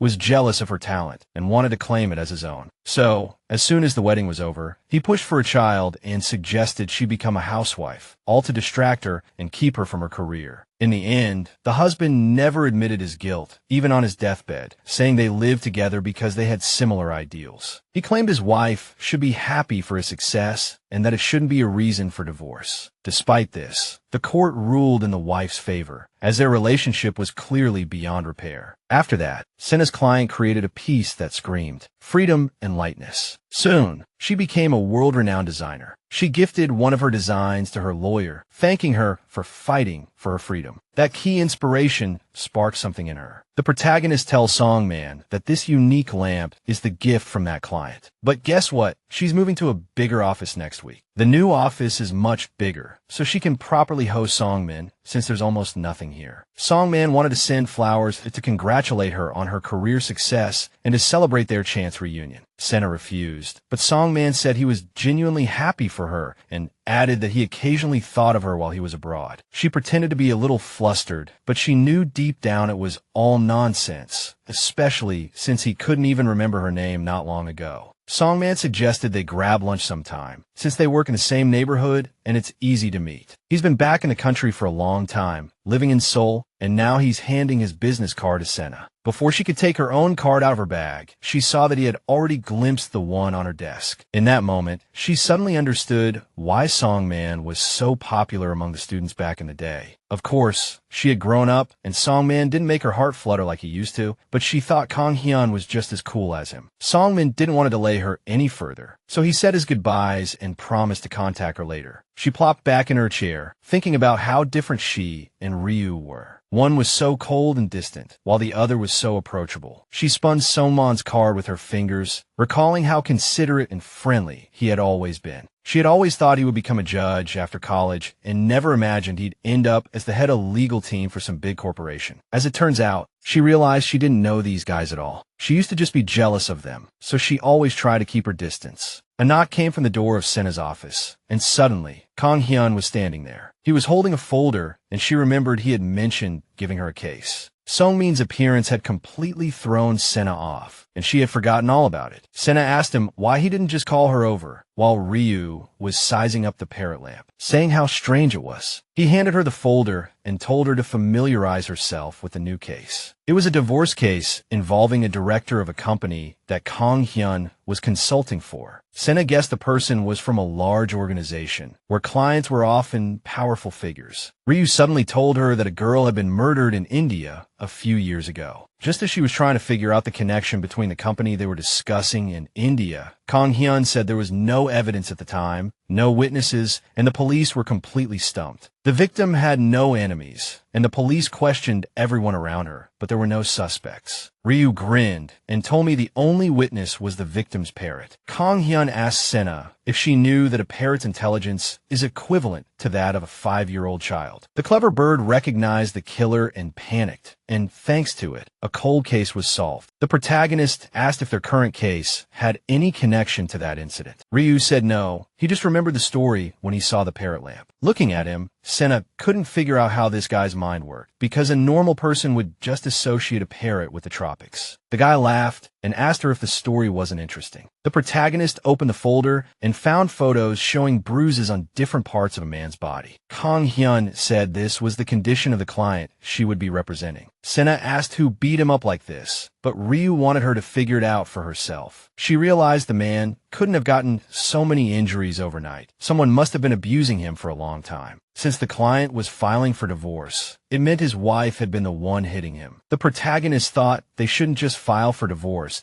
but should sue for assault and battery. I mean, these photos clearly show that this man needs to be separated from his wife as soon as possible, and this has been going on for years. But according to Kang Hyun, they can't do that because, for one, the client doesn't want to. And it's not out of fear of retaliation, but regardless, the abuse is not the reason for this divorce. Sena didn't understand. This was clearly domestic violence, and they needed to file for a restraining order. Kang Hyun reminded her that their client wanted a divorce by mutual agreement, not a court battle. He also wanted a confidentiality agreement about the reason for the divorce and was willing to pay the wife to agree. She just couldn't understand why the client would pay to get rid of his wife. Even for an affair, this was too much money. Kang Hyun asked if she had handled domestic violence cases before, as this was quite common. He led Sena to think about why the wife is usually the victim in these cases and asked her for the reason. In most cases, the husband is the abuser, often due to some old-school beliefs, but can also be related to anger and alcohol issues. Ryu pointed out that a husband who beats his wife would be scorned and held accountable. You wouldn't even need a lawyer. But Sena was missing one point. If both spouses get physical, the husband is perceived as more threatening simply because of his size and strength. In that case, Kang Hyun asked her, what would happen if the director of a trading company was beaten by his wife? She finally understood. The client wanted to protect his reputation, a great power he had spent years building. So the client doesn't fit the profile of a victim in need of protection, but he could suffer secondary trauma from being ridiculed. He's a successful businessman being beaten by his wife. No one would sympathize with him. The protagonist realized what Kang Hyun meant. There was another problem with the case. Not only was the client's wife violent, but she also refused to get a divorce. She threatened that if he tried to force a divorce, she would expose all his secrets, which made things even trickier. According to Kang Hyun, there was more to it, and the protagonist was surprised by the complexity of the case. If they divorced, the wife was demanding a share of the company's stock, but that was impossible. Sena was horrified by what she heard. The case was getting more and more complicated with every detail revealed. In her opinion, you couldn't expect anything less from Kang Hyun. Divorce is a war, and what matters most is the spouse's fault, from which they try to gain as much as possible. Kang Hyun leaned against the protagonist's desk and asked if this meant she wasn't taking the case. When asked what Ryu would do if she refused, the guy said he hadn't thought about it because he was sure she would accept. Sena told him not to get the wrong idea. She was only taking the case out of curiosity, and she had also said she was ready to learn from Kang Hyun. Before leaving, Ryu told the girl to clear her evening because she had a meeting with the client. When Sena, shocked by his bossiness, asked if he had considered she might have plans, Kang Hyun just said a short no. He turned to her and, with a smug smile, replied that he was just planning to steal Sena away. He said a temporary goodbye to the girl and left the office, but she called for him to wait. She wanted to know if the mastermind behind the parrot incident was the girl's husband. According to Kang Hyun, it was obvious because the killer was her nephew. The girl didn't understand what was so obvious about killing one's own aunt, but she immediately guessed it was all about money. Later that evening, the girl, accompanied by Kang Hyun, met the client at a Korean restaurant. Ryu introduced them, and the man handed Sena his business card. The card identified his client, Kim Taek-ju, as the CEO of a large pharmaceutical company. Looking at the man, Sena wondered if he was covered in bruises like in the photos. Kim looked like a healthy and respectable man, and Sena couldn't figure out why Ryu had shown her those photos and arranged the meeting for today. Taek-ju offered the lawyer a drink, and she hesitantly agreed. But Kang Hyun tried to talk him out of it, saying it was their first meeting. However, Sena waved Ryu off, insisting that a little hard liquor was a good idea for a difficult conversation. The guy was clearly anxious, so he needed the alcohol right now. President Kim downed 2 shots of soju in one go, and seeing his discomfort, Ryu suggested they could talk another day if he wanted. Kang Hyun even offered to step aside if it would make the client more comfortable, but Taek-ju insisted he listen too. He sighed, and then began to pour his heart out, saying he had to play the part of a tough director outside while being beaten by his wife at home. This year was their 18th wedding anniversary, and they had 2 children. The man was thankful that his son was at a boarding school and his daughter was in Canada, so they wouldn't have to see their father in this state. He downed another shot, took another deep breath, and Kim began to say that it all started 5 years ago after his mother passed away. They were no longer young when they were introduced, and they married 3 months later. Their families were a good match. But less than a year into the marriage, his wife's family went bankrupt, losing everything. They argued endlessly about the family's assets. And at first, Kim's mother said nothing, but it clearly bothered her. But later, the old woman constantly called Tae-ju's wife and threatened her with divorce. She couldn't understand how their business could fail within a year and decided her family was a bunch of scammers. The woman would humiliate her daughter-in-law in front of the whole family every holiday. A bad relationship with the husband's family is a perfectly valid reason for a breakup. If this conflict isn't resolved, it will destroy all related relationships. But Kim Ju couldn't defend himself because his business was funded by his parents. His wife wanted a divorce because she couldn't stand the abuse, so Kim suggested having a child. He thought if they had a grandchild, his mom would leave his wife alone. Kim admitted he was useless, so he always hid from his wife and mother. Whenever Kim was at work or on a business trip, his mom would constantly insult and provoke her daughter-in-law. All he could do for his wife was to solve problems with money, forgetting about emotional support. Kim thought she would be happy receiving jewelry, clothes, and designer bags. When his parents-in-law lost their fortune, he would send them money and even built them a house in the suburbs. But it didn't make her feel any better. Taek-ju's mom kept bad-mouthing his wife until the day she died. When the old woman finally passed away, he felt relief, not sadness. Kim thought she would no longer harass his wife and that things would finally get better. But he was dead wrong. Once her target was gone, his wife started blaming everything on Kim. Then one day, Taek-ju came home from work, tired as a dog, and she exploded, attacking him for the first time. She screamed, threw whatever she could grab, and then started punching and kicking him. This went on for 5 years, and Taek-ju tried everything, including therapy and separation, but the trauma built up over many years wasn't easy to fix. So now he just sighed and admitted it was all his fault. After hearing the client's story, our girl was wondering who really started this mess. The whole thing was a disaster caused by his wife's bankruptcy, his family's refusal to help despite being able to, and his mother-in-law's, should be his mother, direct bullying of her. It was a relationship that couldn't be saved no matter how much effort the husband put in. Plus, in situations like this, you can't ignore family dynamics. It was like a perfect storm of all problems erupting at the same time. Sena said Tae-ju was not at fault, and his consideration for his wife was respectable. But if he started blaming himself, he would just keep making excuses for the terrible treatment he was receiving. With his head down, Kim said in a sad voice that his wife wasn't like this before. You know, he fell in love with her charming smile at first sight. And now, he can't stand watching her scream and cry, and her pain is killing him. Sena silently picked up a bottle from the table and poured herself a shot of soju. Kang Hyun whispered to his colleague that she'd had enough to drink. She was annoyed that he was worried she'd mess up the meeting, as if she hadn't done this before. So, ignoring Kang Hyun, she downed the shot in one go. Kim Taek-ju thanked the lawyers for listening to his long story. But Sena understood how difficult it was for the man. He didn't want to hate his wife, but she left him no choice, and he didn't know what to do. Taek-ju was afraid that if they continued to live like this, they would both end up dead. As soon as the thought of death crossed his mind, he would remind himself of his company and his children. But now, even those things weren't helping at all. Sena told the man not to be so hard on himself and promised to help him. Meanwhile, Ryu Kang Hyun was already regretting setting up the meeting in a place like this. The two of them were getting drunk from all the emotional baggage, and I feel like a third wheel. Sena was sure she could help Mr. Kim if he was willing to cooperate with her. She promised to do her best, which really moved the man and made him emotional. She told him she was an expert in this field, and all he needed to do was trust her. Tae-ju took an envelope out of his bag and handed it to Sena. Inside was an invitation to a charity gala hosted by his company. The man suggested she come to the event and meet his wife there. Sena accepted the invitation without hesitation, but according to Kim, the gala was to help children in need and was only open to married couples. The girl quickly explained to the client that she wasn't married. Tae-ju noticed that Ryu Kang Hyun was also invited, so they could go together, as it didn't matter if it was a spouse or a partner. After seeing the client off, she gasped for air, feeling like she was about to throw up. Kang Hyun felt she should have stopped when he warned her and handed her some hangover medicine. But Sena refused. She blamed him, saying he left her to drink alone after listening to the story of a client who needed support. Kang Hyun reminded her that she was a lawyer, not a drinking buddy, and asked if this was how she always counseled her clients. Sena didn't think he would understand, as he worked in a completely different field. I mean, divorce counseling isn't just about convincing someone to break up or to reconcile, but about understanding the client's pain and why they want a divorce. Do they really want to fix the relationship, or do they just want some compensation? The client is on a ship called divorce, and the lawyer is the captain, guiding them and pointing them in the right direction. Sena asked Kang Hyun if he even understood what she was trying to say. Ryu smirked and said he knew her intentions were good from the start. He was just complaining. She brought up the charity gala they were supposed to attend together. But Kang Hyun cut her off, asking who said he was going. He never intended to accept the invitation, because if he invested that much energy into every client, he would never get any sleep. Sena was confused and asked what she was supposed to do then. The guy reminded her that she claimed to be an expert, so she should figure it out herself. But then he grinned and asked if she wanted them to actually go together like a married couple. Annoyed, Sena repeated her question to Kang Hyun. But he just mocked her by repeating her question back, which was the last straw. The guy was smirking at her, but she was practically radiating "I'm angry" vibes. He was just amazed by how much emotion her face could express without her saying a word. Suddenly, Sena jumped up and confronted him about why he wouldn't help her when he was always giving advice, especially since he said he didn't hate her. She was confused as to why he refused, especially since this kind of event should be right up his alley. Kang Hyun crossed his arms and told her she was going a bit too far if this was an accusation. But then he grinned and suggested testing the lawyer's skills to see if she could successfully play the role of a wife. Sena would have to talk about divorce as a spouse, not a lawyer. The girl asked if he was serious, and Ryu confirmed that he was. After Sena felt she had sobered up enough, Kang Hyun drove her home.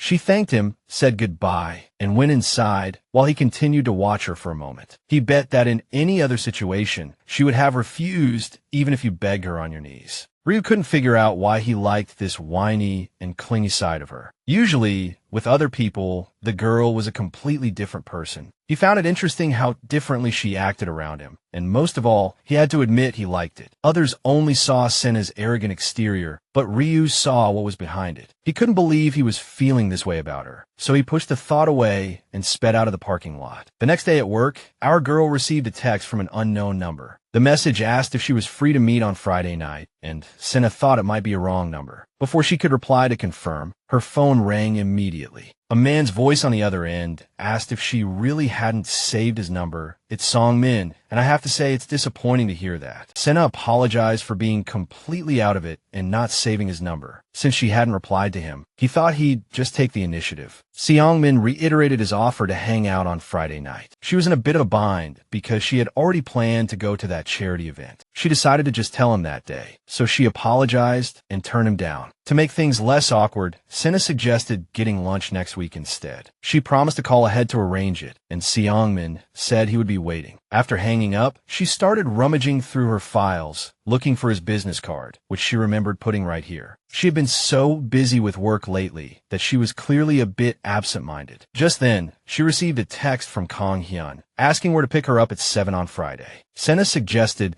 they meet in Navabdong, in the Gangnam district. On Friday evening, Kang Hyun arrived at the agreed-upon location, pulled into a parking spot, and got out of his car. He lit a cigarette and read a message from Sena, who had sent him a list of questions about his preferences. She wanted to know his favorite place, food, color, movie genre, favorite book, and his ideal type of girl. Ryu replied that his favorite place was home. He wasn't picky about food. He liked black, crime thrillers. His favorite book was criminal law, and he didn't have an ideal type. When she asked if he could give a serious answer, he texted back that he was being super serious about all of it. When Ryu asked Sena the same questions, she gave detailed answers to each one. The guy was about to light another cigarette, but then he heard the click-clack of heels behind him. Turning around, Kang Hyun saw a gorgeously dressed Sena standing before him, and for a moment, he couldn't take his eyes off her. She smiled, and as he came back to his senses, he blushed furiously. Sena apologized for taking so long and keeping him waiting, but Kang Hyun said nothing, just staring at her silently. She felt absolutely ridiculous in this outfit and started listing out loud who she thought she looked like. It was her first time dressing up like this, and Ryu's gaze made her feel even more awkward. Sena complained that after all the effort she put in, he couldn't even give her a single compliment. Since he still said nothing, she told him to finish his cigarette by himself and started to get into the car. But Ryu threw his cigarette into the trash, caught up to her, and opened the car door for her. He shielded her head so she wouldn't hit it and helped her into the car. Afterward, Kang Hyun got into the driver's seat and let out a heavy sigh. He couldn't figure out why he had frozen up and couldn't say a single word to her. He could have thought of a million ways to tell her how beautiful she was, but he just couldn't say it because honestly, no words could have captured how he felt at that moment. Just then, the awkward silence was broken by Sena, who suddenly started gushing about his new car. She bombarded Ryu with questions, asking if it was comfortable to drive and if it had an autopilot function. Kang Hyun tried to chime in, having finally mustered up the courage to give her a compliment, but Sena kept chattering on about the car, fantasizing about buying the exact same one when she became a partner. Ryu finally couldn't take it anymore and was about to cut her off to tell her she looked beautiful tonight, but he chickened out and just told her to fasten her seatbelt, even though she already had. A little while later, they walked into the exhibition hall where the charity event was being held. When Sena suddenly linked her arm through his, Kang Hyun was completely taken aback. She smiled, slyly reminding him of their little partnership. Then, without hesitation, Ryu laughingly took her hand. He argued that this was how married couples should act in public. When she asked what married couple holds hands in a place like this, Ryu said that newlyweds do. He told her they should pretend to be newlyweds and pulled her into the hall. Sena couldn't figure this man out at all. He hadn't wanted to come at first, but now he was acting so into his role. Suddenly, not far away, she saw her client with his wife by his side. She was thin and weary-faced, looking more like a fawn. It was hard to believe this woman could cause her husband so much pain. Kim Taek-ju greeted his friend, lawyer Ryu Kang Hyun, warmly. Kang Hyun thanked him for the invitation and introduced his wife, Sena, to the couple. Shin Ju-eun introduced herself to the girl and told her she was glad she could make it. Sena admitted it was her first time at such an event and asked Ju-eun to show her around. Taek-ju was all for it, saying he needed to talk to Kang Hyun about something anyway.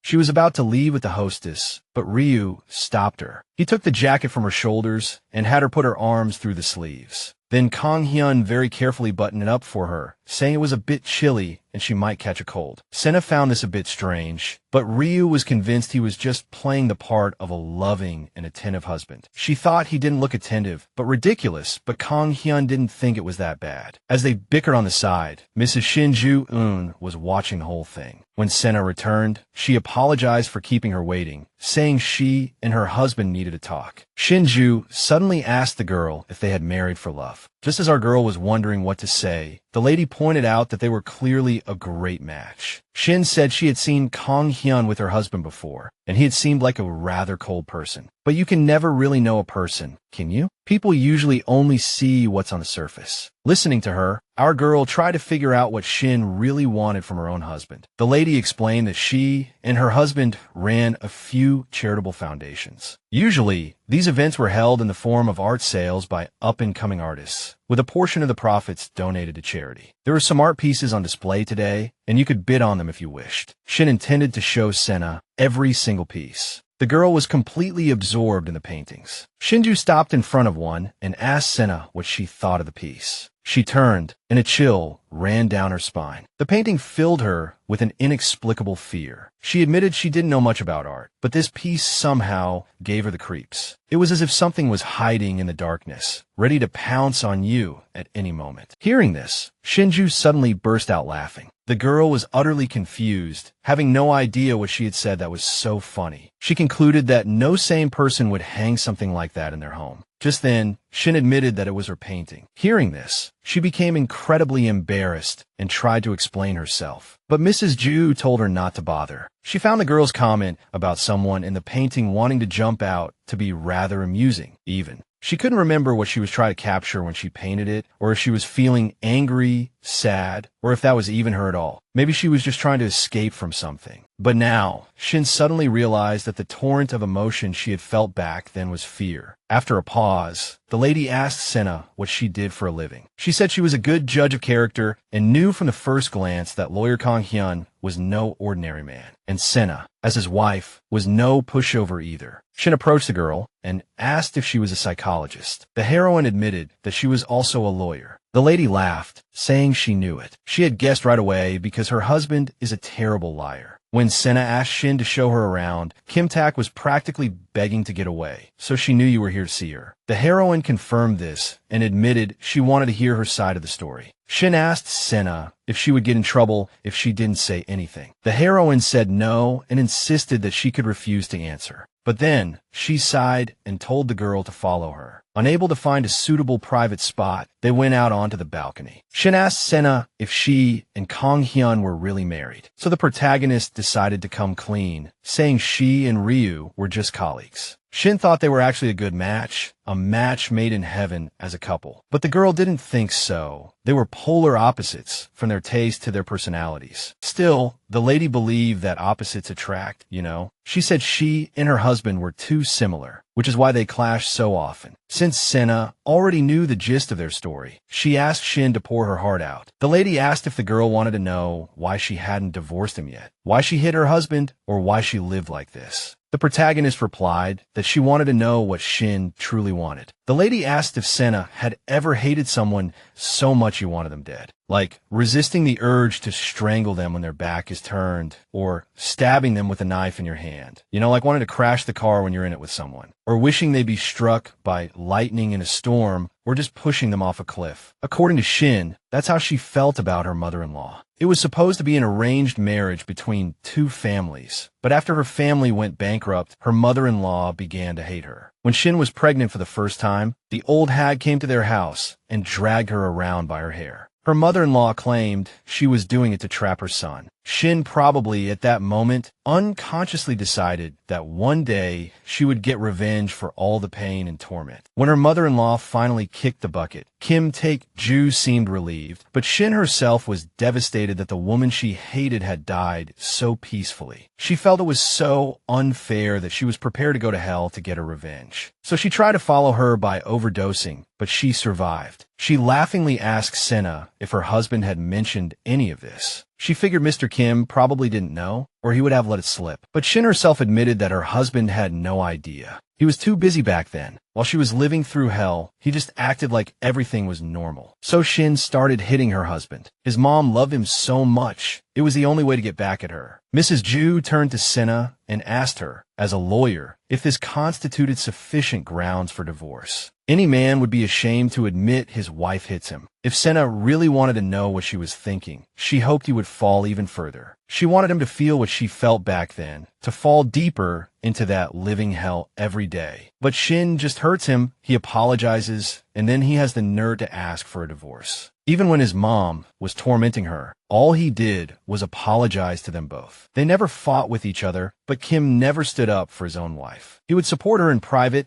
but wouldn't even bother trying to defend her in public. Shin could feel how meaningless that two-faced bullshit was. After wasting years of her life in misery, she was not giving him a divorce. With that, Shin left the balcony as the event was about to start. Sena tried to stop her, but she walked right past, bumping into Kang Hyun on her way. Our girl collapsed to the floor, admitting she had messed things up. She asked Ryu what he was doing here, and he said everyone was wondering where his wife had gone, so he came to find her. Sena said she messed this up too, and they could stop pretending now. Ryu sat down next to the girl and told her he was really bummed out because now he couldn't learn more about himself through her questions. He had been watching the two women, and from his perspective, their conversation was going quite well. Sena sighed, realizing Kang Hyun could see them clearly from the garden. According to her, it was a disaster because she had no idea what the woman wanted, but she would definitely not give him a divorce. But it turned out Ryu had spoken to her too, and what she said was actually quite insightful. Sena was desperate to know what Shinju had said to the lawyer. He said the woman claimed this fire can't be put out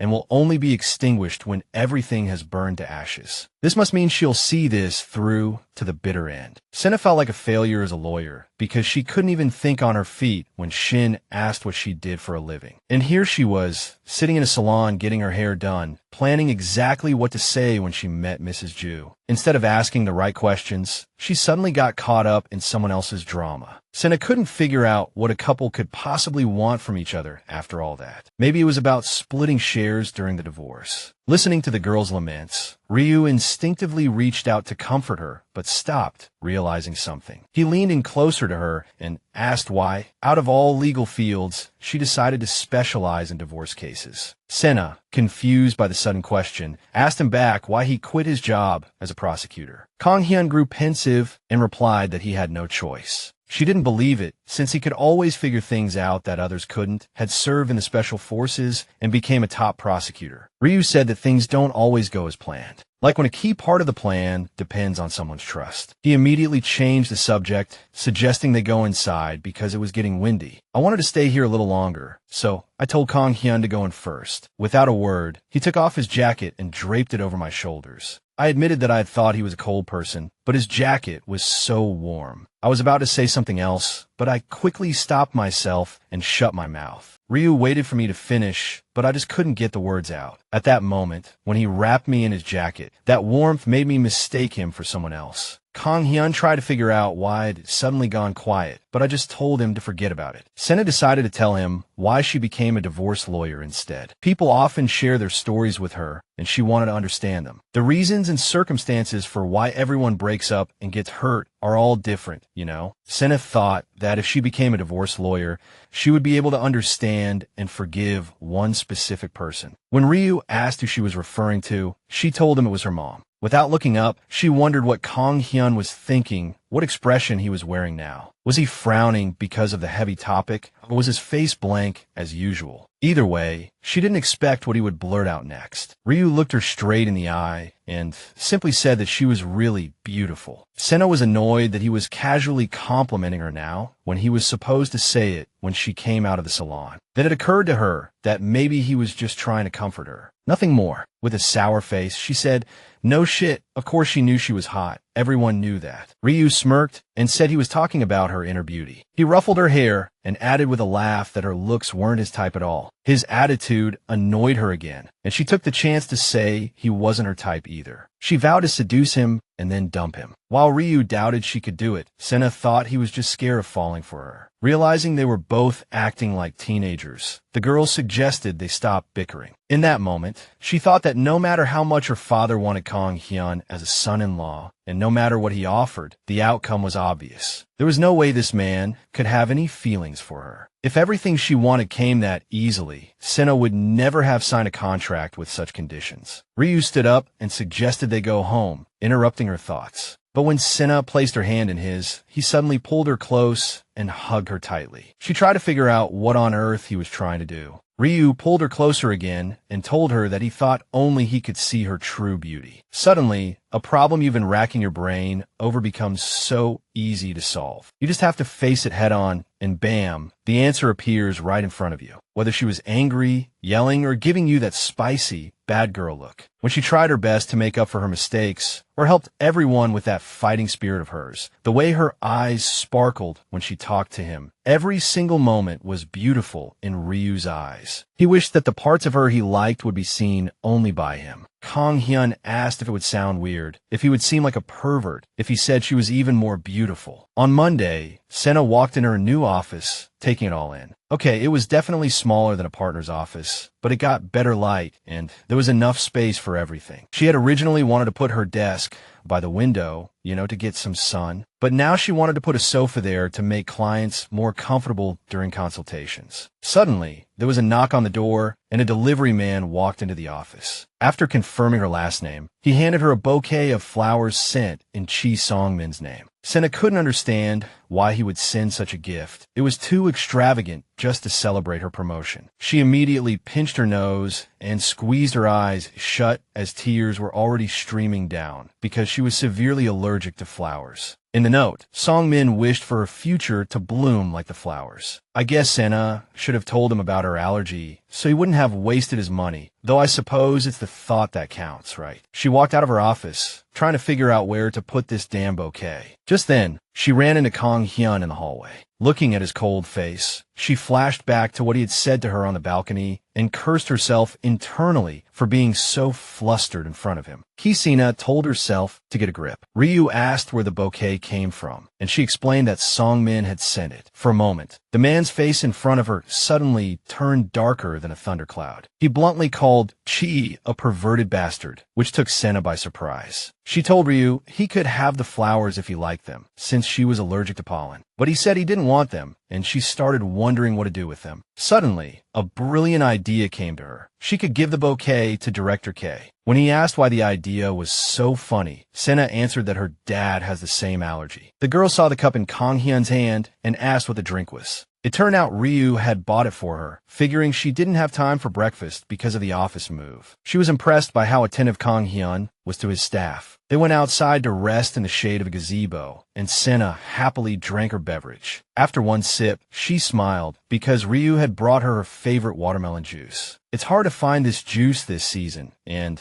Sena asked him to get it for her again next time, or tell her where he found it, so she could buy it herself. Kang Hyun smiled and suggested they have lunch together today. He wanted to know her schedule, so they could find the best time to sneak out. Ryu suggested raw beef bibimbap for lunch, and Sena praised his excellent taste. They agreed to meet at his office at 1, and Kang Hyun got up to head back. She watched him walk away, wondering why Ryu was acting like nothing had happened today. Maybe those words weren't a confession at all, and it was all in her head. I mean, he was very vague at the time, and the timing was all wrong, but for some reason, she felt that Ryu was confessing his feelings. Because if she was right, they would have at least talked about it a little on the way home. But he didn't ask a single question or even give any hints. Come to think of it, Kang Hyun was just being his usual self. She was now starting to think she was too full of herself and had jumped to conclusions. Right before their meeting, Kang Hyun called Sena to his office, and when she walked in, he immediately hung up, even though he was on a call. He told her that although they were supposed to have lunch together, he had an important meeting and had to leave right after noon. She suggested they eat separately today, but he told her to sit down because he had already ordered takeout. Kang Hyun really hoped Sena would enjoy the lunch. She was thrilled, never having thought she'd eat such a delicacy in her office. As she ate with gusto, she was surprised that she had lived in this neighborhood for 7 years and had never heard of this place. Ryu smiled, saying the cafe was near the prosecutor's office, and he used to go there for lunch often. He said it tasted even better at the restaurant because they serve it in brass bowls. Sena admitted she also preferred eating bibimbap from brass bowls rather than stone pots. She thought beef tasted better cooked in an earthenware pot, and Ryu agreed with her. As she continued her lunch, she told Kang Hyun that she had been thinking all weekend about the fire Shin Jun mentioned. Sena thought she had figured out why the woman used that specific word. She asked Kang Hyun if he knew that when a forest fire can't be put out, they use fire to stop it. The guy realized she was talking about fighting fire with fire. A backfire is when firefighters intentionally set an area on fire ahead of a wildfire to stop its spread. Shinju was saying she wanted to make her husband suffer as much as she did. So putting it all together, she wanted to give him a taste of his own medicine.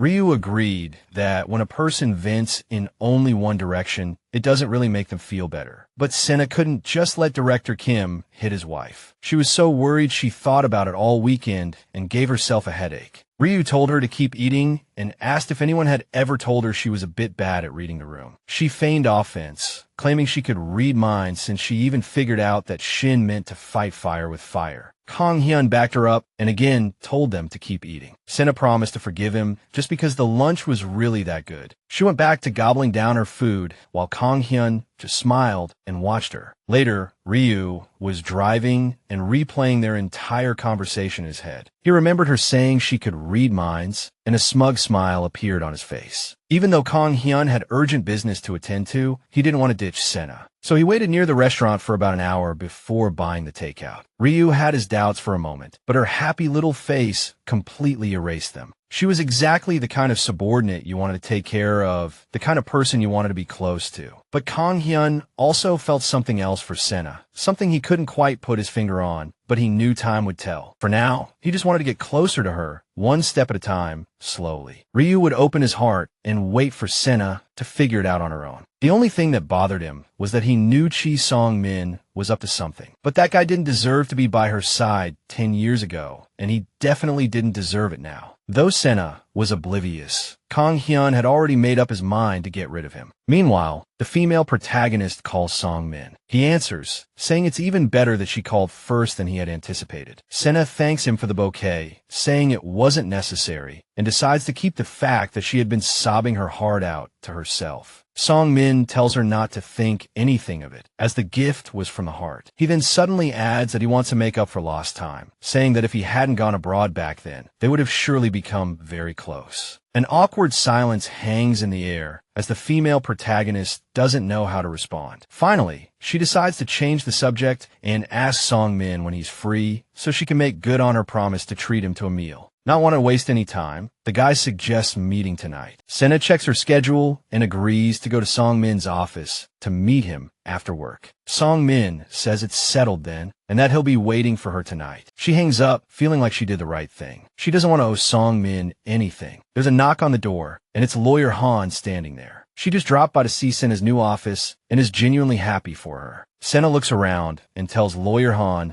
that she should move up to the second floor too. She bets their team will be a huge success, as Sena knows better than anyone how talented Lawyer Han is. She pulls out a chair for Lawyer Han to sit down. She recognizes the look on Lawyer Han's face. It's her "I'm about to reveal something" expression. She suddenly says that she passed by Kang Hyun's office and it was empty. When asked why she's suddenly bringing up Ryu, she whispers that she heard something about him. She asks Sena if she knows why he resigned from the prosecutor's office. Sena says she doesn't, and Lawyer Han tells her it was because of a woman. Sena thinks it sounds like complete nonsense. She finds it hard to believe Kang Hyun would give up his position over something like that. But Lawyer Han insists that her husband's friend works at the Seoul prosecutor's office, and he was the one who told her about it. The woman was supposedly Ryu's subordinate and worked in the same office as him. While Sena can't say it's completely impossible, she just finds it hard to believe that Kang Hyun would be involved in some kind of office scandal. And with a colleague, no less. Lawyer Han doesn't understand why she thinks that way. Who doesn't have a skeleton in their closet, right? A prosecutor who just got promoted would only resign for some kind of personal reason. At first, Lawyer Han thought Ryu was having an affair, but then she found out that, because of that girl, he had grabbed a prosecutor several ranks higher than him by the collar. This also sounds strange to Sena, who always thought Kang Hyun's main weapon was his words, and now he had suddenly gotten physical. He always seems so level-headed, as if nothing could ever get to him. But if the rumors are true, then he must have been really ticked off at the time, and definitely not over something trivial. Lawyer Han says that even though Ryu seems cold and calculating, this kind of thing can happen to anyone. Sena thinks to herself that maybe the other prosecutor was at fault too. Without knowing all the details, one shouldn't jump to conclusions. Lawyer Han sticks to her opinion, telling Sena not to just look at the surface, especially since she doesn't know Kang Hyun that well. She can't really argue with that point, because she really didn't know him back then. The colleague is very disappointed in Ryu, especially since the prosecutor's office is very hierarchical, and yet he laid hands on a senior. She admits she's emotional, but is always serious when it comes to work. The female protagonist recalls Prosecutor Park once saying that Kang Hyun had turned the entire prosecutor's office upside down. But he had also said that Ryu was a consummate professional. To be fired over something like this seems too outrageous and raises a whole bunch of questions. So she wants to know if Lawyer Han is sure about what she's saying, and the lawyer replies in a tone of absolute certainty. She wants to dig deeper, but the prosecutor's office issued a gag order. They most likely hushed it up out of embarrassment. As far as Sena knows, that was classified information. That's what it said on the official documents. Now she wants to know exactly who told Lawyer Han about this and where he heard it from. The woman smiles smugly, pointing out that even though Sena is pretending not to care, she has already gathered quite a bit of information. The protagonist replies in a firm and calm tone that she just found out by chance. Besides, as far as she knows, Lawyer Kang Hyun wouldn't get entangled with a colleague, and even if he did, he would never resign over it. Sena is sure there must be another explanation for all this. For that very reason, she needs to know who else Lawyer Han has told this to. Although she's putting on this, I'm not in a gossip act, her body language completely betrays her. She thinks to herself that Ryu might be able to laugh off the rumors, but who knows what he'd do if it affected his work. So she asks Lawyer Han to keep everything they just talked about confidential, strictly between them. The woman has to be careful, because if she's wrong and Kang Hyun catches her, she's done for. Lawyer Han promises to keep it a secret and, before leaving, asks our female protagonist when she's having an office party. Sena has formed a team, and having a party or something similar would be great for boosting team morale. Lawyer Han thinks they should get together, have a few drinks, and really open up to each other. She suggests inviting Lawyer Ryu too, since he's their advisor, right? It could help them get closer to him and find out if these rumors are true.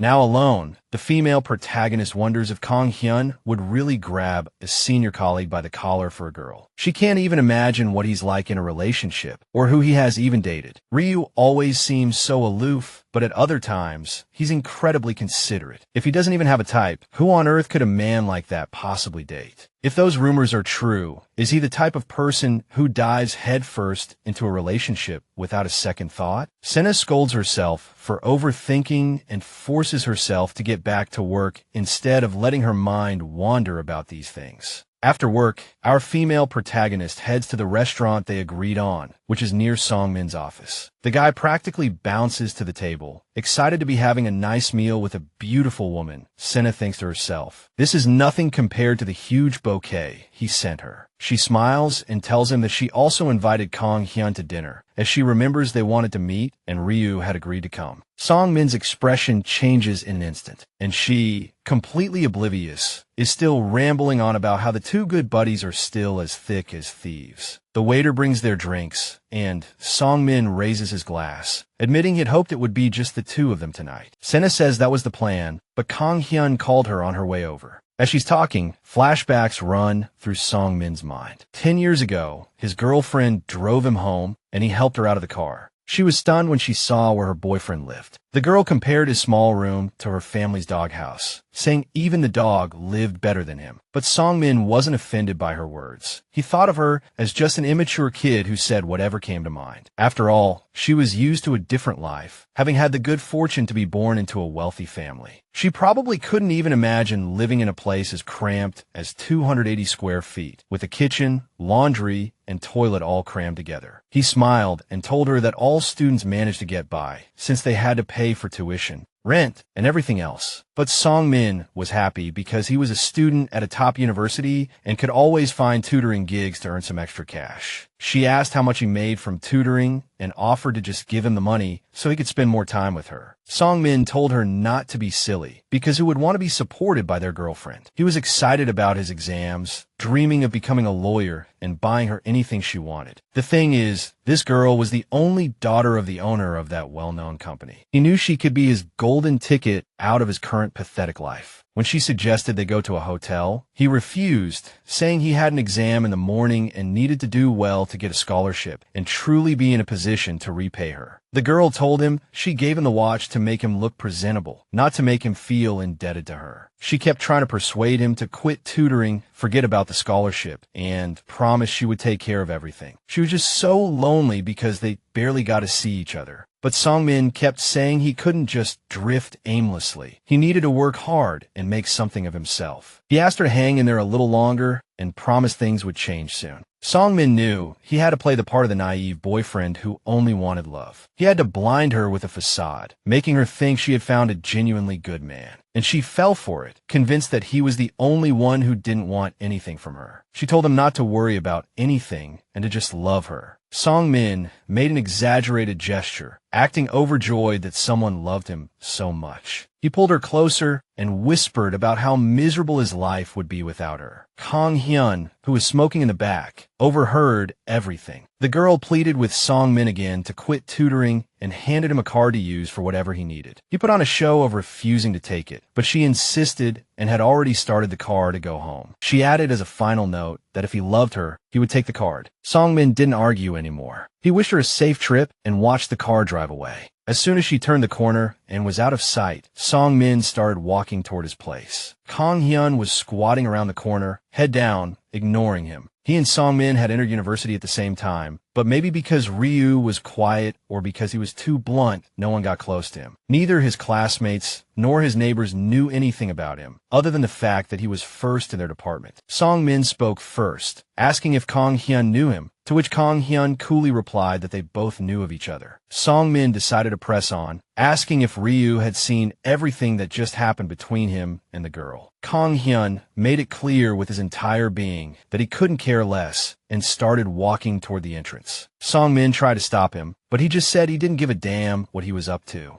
But then Ryu suddenly stopped, turned around, and asked if Sungmin really had an exam tomorrow. Kang Hyun was always strange. He didn't seem to care that he lived in a dump, and he never beat around the bush, saying whatever was on his mind. As his neighbor, Sungmin could hook up with different girls, bringing 2 or 3 back in one night, but Ryu wouldn't care unless it involved him. Sungmin replied that the exam was just an excuse, the most reliable trick for a college student. He smiled and said he'd treat Kang Hyun to a meal if the plan worked out. Ryu and Sungmin's values were always completely different. That's why they never crossed paths and barely knew the same people. Sungmin didn't hide his cunning side, and although they never became friends, they somehow knew each other better than anyone. The strange vibe between them could easily be mistaken for friendship by most people. A few months later, Sungmin's girlfriend invited him to study abroad with her. Maybe if he had made a different decision back then, things between them would have been a little different. Now, according to Sena, Kang Hyun would be happy to see Sungmin. She also mentioned that it had been a while since she'd seen him too. Sungmin thought to himself that Ryu wouldn't go so far as to look up Sena's number and call her out of the blue. Seriously, for him to happen to become a partner at this firm. He was too lucky for a guy who started with nothing. Sena said she used to hate Kang Hyun, and Sungmin replied that a lot of people didn't like him. So I have to ask, did you know that Sungmin was secretly looking out for me in college? I know it doesn't sound like something Ryu would do, but I thought so too, and now I'm sure he did. She figured he just doesn't show off the good things he does, which basically made her an ungrateful person. Sungmin doesn't think Kang Hyun was worried about her. He just does whatever he wants. She smiled and said that's not entirely true, and that young he had told her something similar. She was surprised that, unlike Kang Hyun, Sungmin immediately knew who she was talking about. To be honest, Sungmin hadn't thought much about who she meant, assuming Sena was talking about one of the girls who chased after him. She hoped he could tell her more about Kang Hyun, who she always found a bit odd. She didn't know he had been helping her all along, and she had been avoiding him when he first joined the firm. Sena admitted that when she finally found out the truth, she almost died of embarrassment. Sungmin couldn't help but notice that for the past half hour of their dinner, she had been talking about Ryu Kang Hyun. Sena probably didn't even realize she was doing it, which irritated him to no end. He feigned interest and asked if this meant she and Ryu were getting closer. His question caught her off guard, and she rushed to explain to Sungmin that she respected Kang Hyun's professional abilities. According to her, he told her that he only believes what he sees with his own eyes. He has a rigid way of thinking and is unusually level-headed. Listening to her go on and on about Kang Hyun, Sungmin wondered how things had gotten so twisted. He had thought this would be easier, never imagining that Ryu would get in his way and become an unexpected obstacle. To change the subject, Sungmin asked how young he was doing, and Sena told him she had become a public defender. She added that they should have invited her. She would have jumped at the chance, since she used to have a huge crush on Sungmin. And so Sungmin asked her a question that caught her completely off guard. He smiled and asked Sena if she had a little crush on him too. She panicked, stammering, not knowing how to answer. Just then, Sungmin seized the initiative and blurted out that he used to like her. But he said he never tried to show it because he didn't think she'd be interested. Her cheeks flushed, and from her reaction, Sungmin realized she had actually liked him too. It turned out this approach was much easier than figuring out what was going on between her and Kang Hyun. But before Sungmin could celebrate his victory, he heard Ryu's stern voice from nearby. He asked if it was appropriate to say something like that, considering Sungmin had gone abroad to study with his girlfriend. When Sena asked why Kang Hyun was so late since he was in the neighborhood, he said he got stuck in traffic. He noticed she had ordered meat again and asked with a smile if she hadn't had enough for lunch. When Sena said she could eat meat for all 3 meals, Ryu said she was strange, and she retorted, "Isn't that what you like about me?" The girl left to give the men a moment alone as she went to the restroom. As soon as she was gone, Kang Hyun asked Sungmin why he was feeding Sena nonsense. Sungmin just shot back, "Why did you even come if you're so annoying?" Ryu said he came because he felt his warning hadn't worked. He doesn't care if Sungmin categorizes people and uses them for his own benefit, unless it involves him. He feels that if he keeps living like this, he'll die alone and no one will even notice. Kang Hyun poured himself a full glass of soju and downed it in one shot. Then he looked Sungmin straight in the eye and said bluntly, "Don't you dare touch Sena." The guy sneered and said that for Ryu Kang Hyun to be acting like her lapdog, so protective of her, there must be something special about this girl. But seeing him like this just made Sungmin want her more. It was like pouring fuel on the fire, driving him to act. Kang Hyun said he understood his jealousy because Sena is worth it, but he warned him to back off. He warned that if he didn't, he wouldn't be responsible for what happened next. Sungmin retorted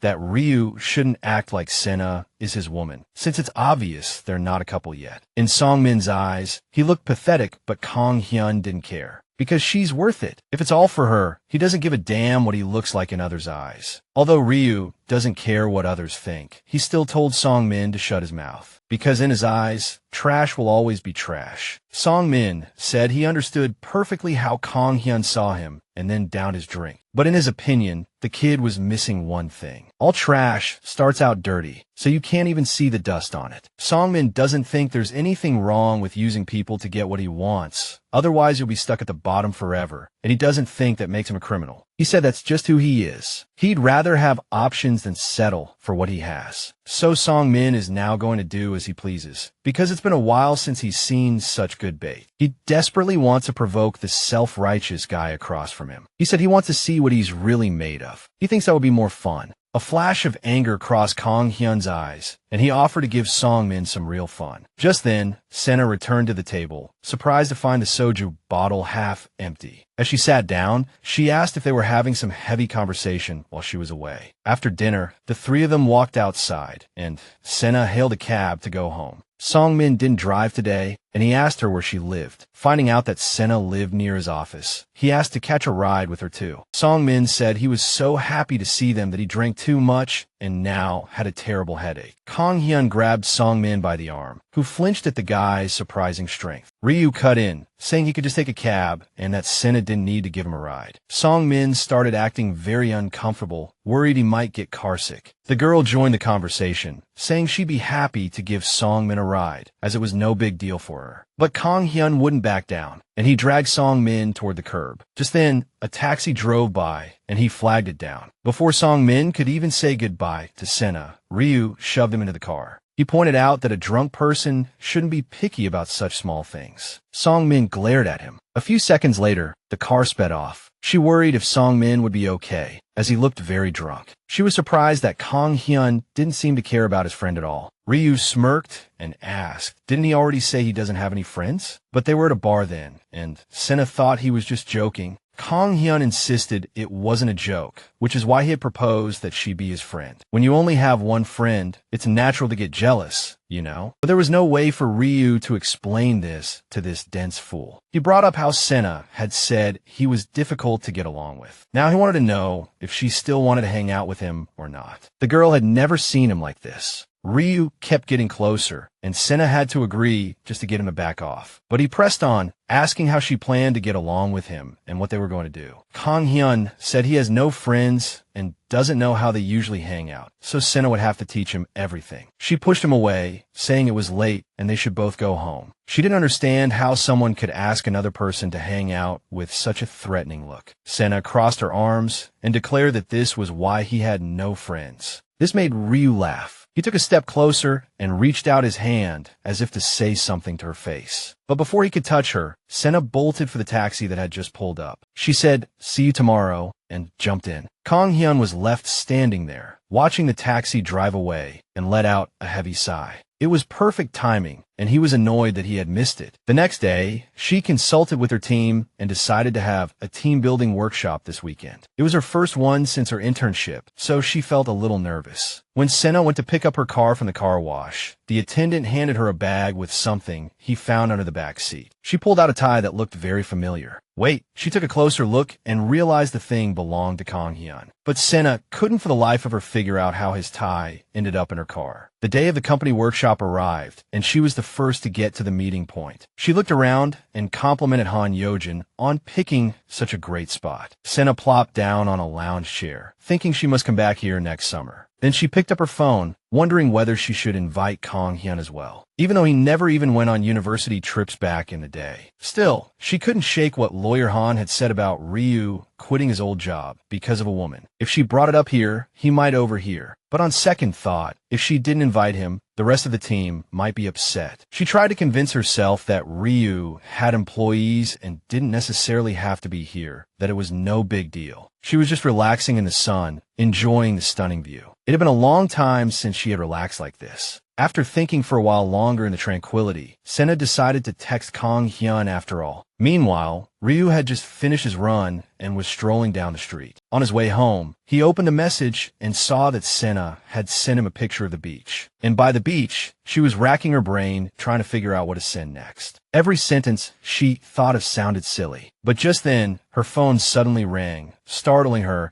and she couldn't understand why he would call directly instead of texting back. Sena answered the phone. Kang Hyun asked her what she meant by sending a picture of the beach. The girl said she was in Gangnam-do for a team-building event. So he asked if she was having fun, and Sena said she was alone at the moment because some people had gone grocery shopping and others were simply late. Kang Hyun smiled because he had once asked her to teach him how to have fun, and now he was the one keeping her from being bored. Sena said it was a give and take. She asked what Ryu had been up to lately, and he told her he was working out. He was keen on keeping his body healthy and strong. Sena said Kang Hyun was very practical, but she didn't understand why he would want to live for 1,000 years if he was destined to be alone. Ryu was curious why she thought he would end up alone. The girl said, "As far as I know, you're not married, and who would like a man who doesn't even have friends?" But she promised to be a good friend, check on him from time to time, and make sure he was still alive and well. Ryu was amused by how Sena would diss him one moment and sweet-talk him the next. She secretly noted how deep and relaxed his laugh was. Just then, the team's car pulled into the yard, so she said goodbye, and Kang Hyun told her to have fun. After hanging up, she covered her face, completely baffled by the strange feeling in her chest. Sena suddenly realized that she might actually be falling for Kang Hyun, and she couldn't believe it herself. Weren't they just good colleagues and partners? Wasn't that enough? Did she really want to take it further? After much thought, Sena texted Ryu, asking if he wanted to come and hang out. At this point, the hotel courtyard was bustling with excitement as the team members arrived in high spirits. Han had brought gifts for everyone to boost team morale. She had prepared matching jackets for the domestic Avengers squad. Although Sena thought it was a bit like something childish for college students, Lawyer Han insisted it was a great idea.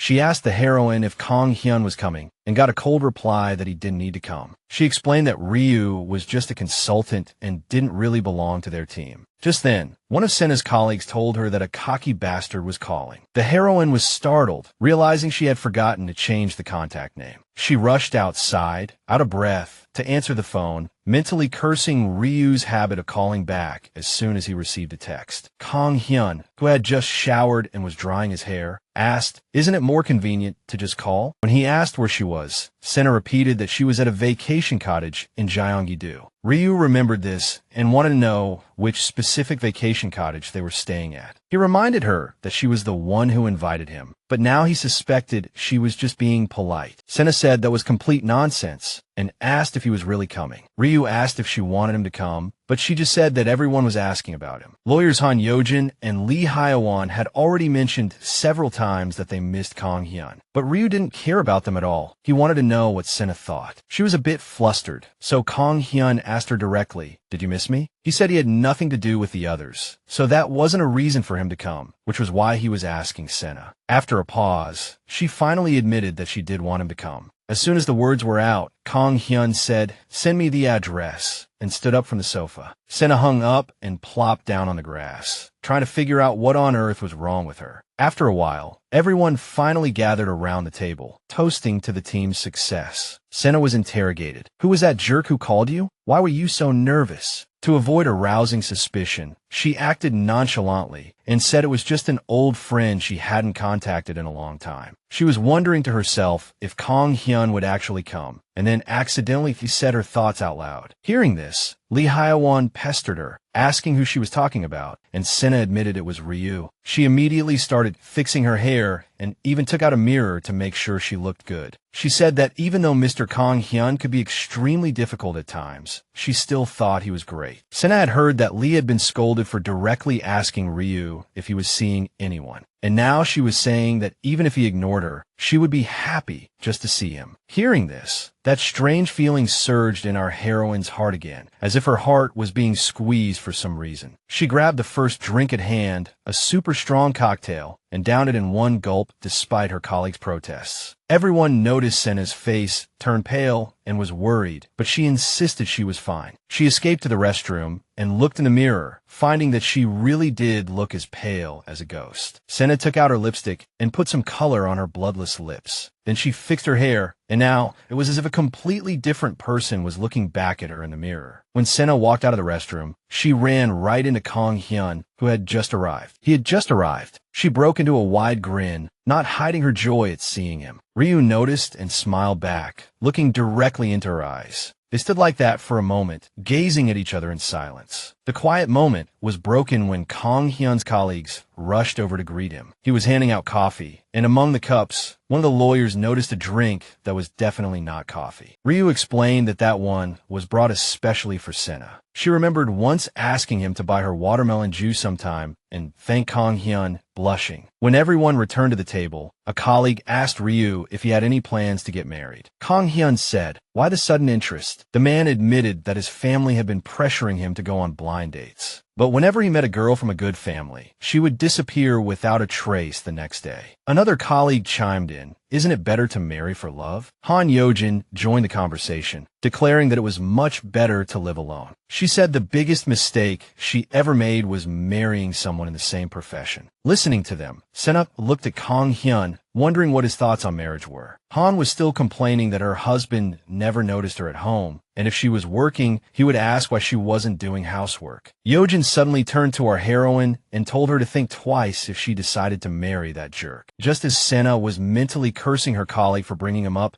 Kang Hyun curiously chimed in, asking who they were talking about. Our heroine stammered that it was just a friend, while the others joked that they were probably talking about Sena's boyfriend. Ryu just stared at her with a dagger-like gaze. Without a word, she downed another glass of alcohol, trying to find a way to change the subject. But Kang Hyun wouldn't let it go, and was still trying to figure out who this jerk lawyer was. She insisted that Han had completely misunderstood and that it was really just a friend. Ryu was still watching her like a hawk. Then he smiled and commented that Sena had so many friends, even jerks. The girl made an excuse that she needed to sober up and got up from the table. She was taking a walk on the boardwalk, and when she looked back, her heart skipped a beat. She saw Kang Hyun on the balcony talking with Lee Hyewon, who looked thrilled that he was there. Sena tried not to think about why Hyewon was smiling so happily and plopped down on a lounge chair. She admired the brilliant starry sky, thinking to herself, "Hey, I'm actually quite charming myself." Our heroine took out her phone to take a picture, Just then, her phone rang, and guess who was calling again? That damn cocky guy. Before Sena could react, a man's hand snatched the phone from her grasp. Kang Hyun leaned over her, smiling smugly, finally realizing he was the cocky guy. The girl tried to explain, saying she had just given him a random nickname. Ryu said he never thought the nickname would be so different from how she usually spoke to him. When he asked if Sena wasn't afraid to call a senior colleague that, she initially tried to make an excuse, but then changed her tune and said he used to be a jerk. Besides, she felt he should have been nicer to her. Now she was blaming everything on Ryu. Even the fact that she was drunk was his fault. In her eyes, he was even guilty of the crime of being arrogant and conceited. Kang Hyun asked if this was why she arranged everything, so she could get special treatment. Because she did whatever she wanted, playing with people for her own amusement before knocking them back down to size. After hearing all this, Sena unexpectedly lowered her head and leaned on Ryu's shoulder. Kang Hyun told her to go back to her room and sleep if she was tired. She ignored him and instead asked, "Is the view before us really this beautiful?" She said that looking at the night sky now, her heart felt like it was about to fly. Before Ryu could answer, Sena suddenly asked what he thought of lawyer Lee Hyun. She admitted she saw them talking, and Kang Hyun looked extremely happy at that moment. Sena started listing all of the girl's good qualities and wondered why men always like younger women. Ryu couldn't listen anymore and asked if she was crazy, talking nonsense, as if she were possessed by an alien. Sena said that Kang Hyun was difficult for her to get along with, but it was clearly not the case for Lee Hyun, who got along with him just fine. Ryu had always been the type who wasn't good at talking to people he didn't know well. That concerned smile he had on the balcony a while ago was for Sena, whom he had been watching from upstairs. He didn't understand when things had started to go wrong, because he had come here entirely for her. Ryu gazed at her, trying to figure out what was going on in that little head of hers. No longer holding back, he leaned towards her and asked how long she was going to pretend not to see all this, when she would finally realize that Ryu was only gentle with her. If she still didn't get it, he was prepared to say it again. Kang Hyun confessed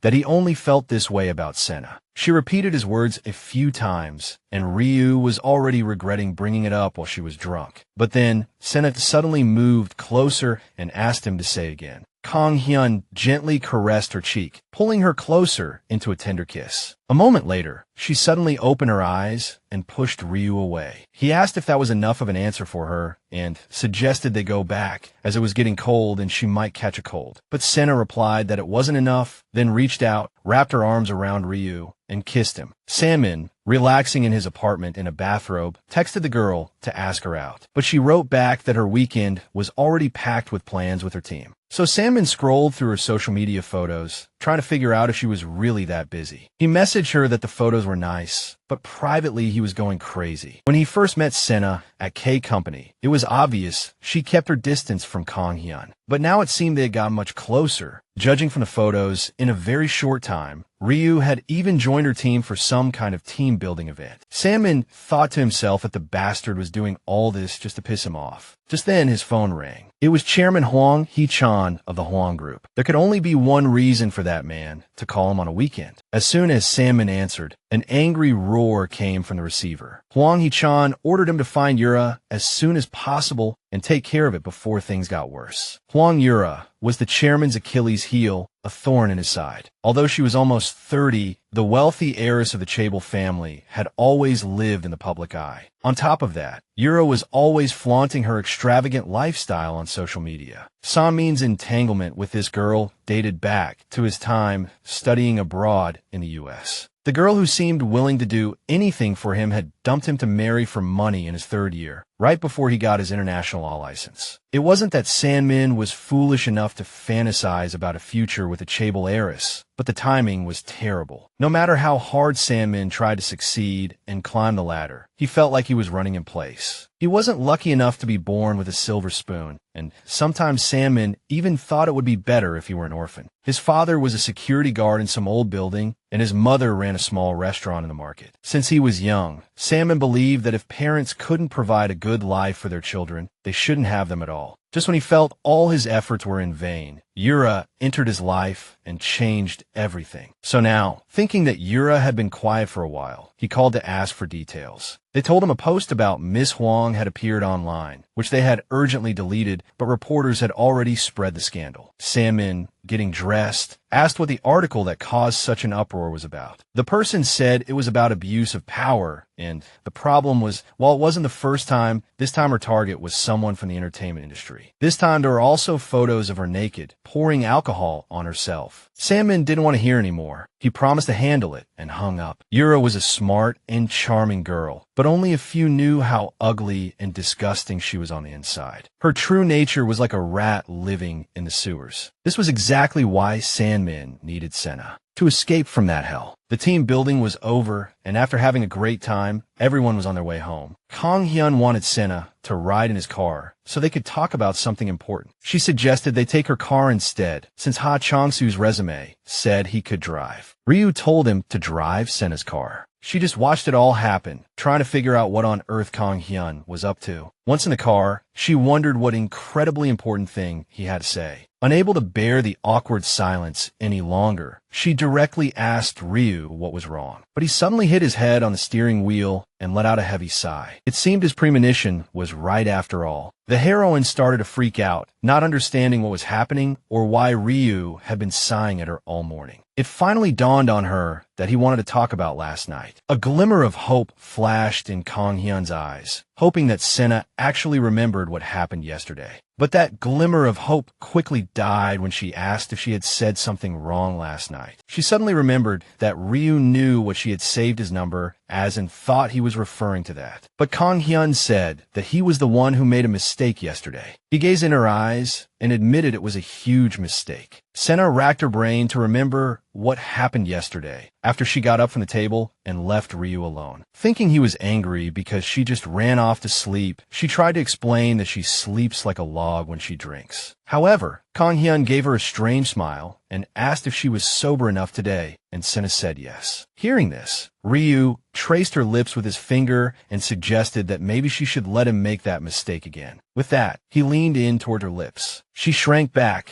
covering her mouth with her hand. Her face instantly turned as red as a tomato. Judging by her reaction, Ryu concluded that even if her memory was hazy, her body remembered everything perfectly. Sena did remember how she had kissed him and confessed that his lips were much softer than she had imagined. How Ryu had laughed and told her that you can't talk while kissing. How she had admitted she was happy and leaned in again to relive the moment. Remembering all this, she held her head in her hands, cursing herself for clearly having gone insane. Seeing her reaction, Ryu was sure she finally remembered everything. Kang Hyun found it amusing, while Sena pushed him away, trying to compose herself. She had never regretted Korea's gun control laws as much as she did now, because she really wanted to blow her own brains out. Maybe then she could erase the memories that made her want to die of embarrassment. After a moment, Ryu reached out and gently took her hands away from her face. He simply couldn't control himself when she was like this. With that, Kang Hyun leaned in and kissed her softly. In that moment, time seemed to stop along with her breath, and only his face was deeply imprinted in her memory. When they finally got back to the city, Sena had no idea how they had driven back. After he parked the car, Kang Hyun just smiled and looked at her for a while. Then he chuckled and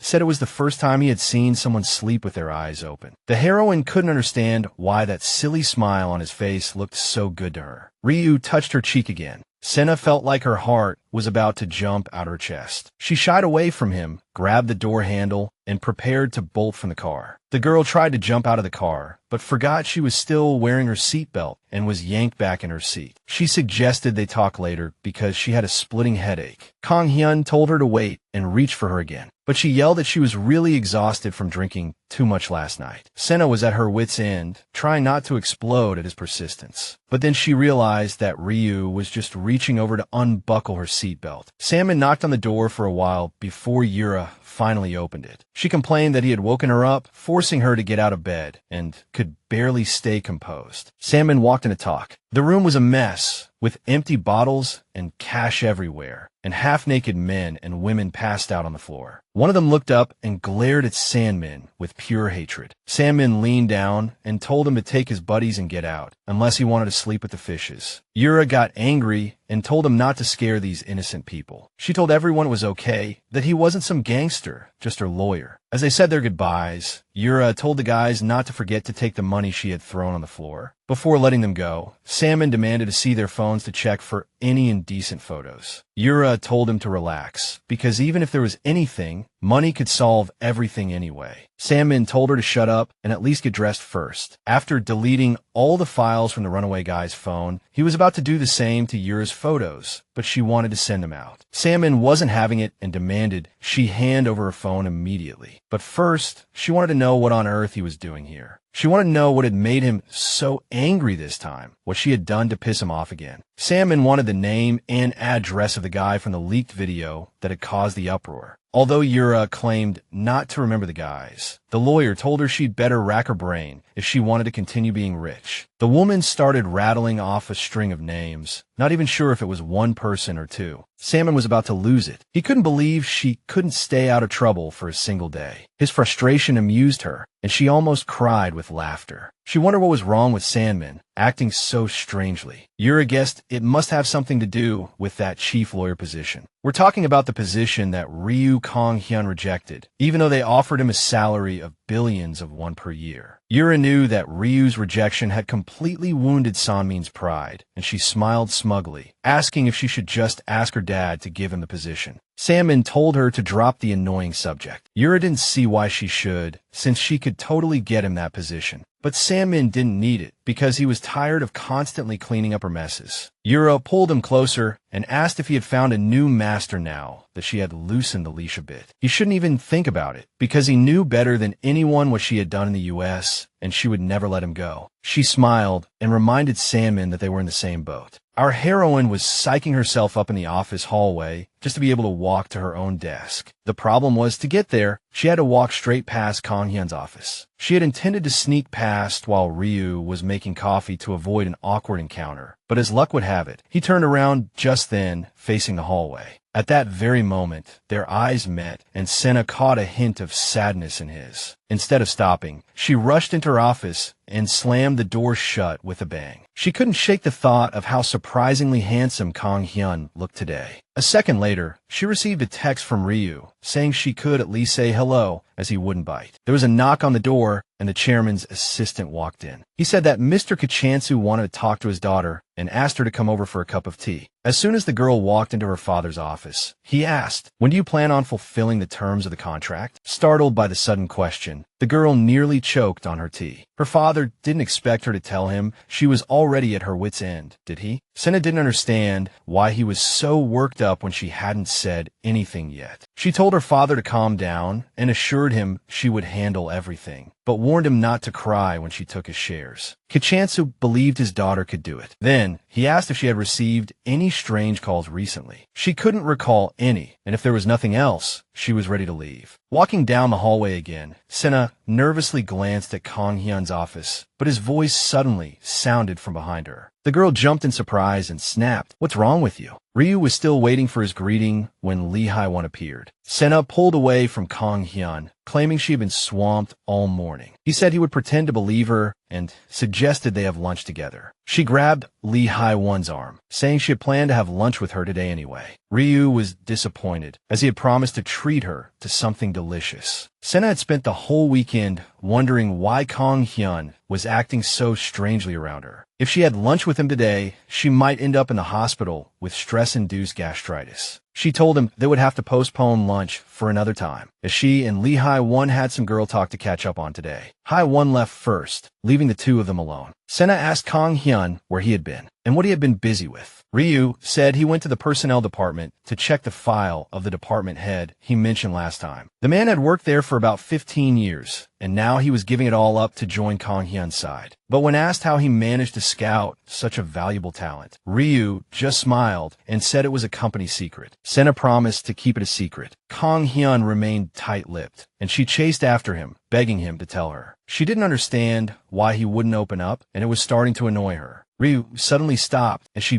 bumped right into his back. He turned to face her and announced that this was how he planned to win her heart. Sena was completely stunned, her face turning bright red. She claimed she was thinking about something else and didn't hear what he said. Ryu smirked and asked why she needed him to repeat it if she already understood. He said if she kept this up, it would be a problem because it would make him want to tease her even more. Kang Hyun leaned in close to her ear, curious as to how far she was willing to go. While having lunch together, Lee Hae-won was surprised to see Sena pouring way too much vinegar on her food. She finally spoke up, telling her colleague she might have overdone it. The girl was angry at herself for being so flustered that she almost tripped and fell flat on her face on the way over. Lee Hae-won asked what was wrong with Sena, who hesitated, wondering if she should confide in someone to lighten her burden. She had been racking her brain, trying to figure out why Kang Hyun was trying to seduce her. Could he have signed the exact same contract with her father? If that were true, it would all make sense, and the thought made her furious. But even if her father did resort to this plan B, would Kang Hyun really agree to it? Maybe Ryu wanted to take over the company this way, but that couldn't be it, right? The legal department would back him up anyway. He didn't need such tricks. After ruling out all other theories, Sena was left with only one logical conclusion. Kang Hyun genuinely liked her. Lee Hae-won had no idea what was going on with her colleague. Annoyed by her own thoughts, Sena shouted, "This doesn't make any sense." Everyone turned to look,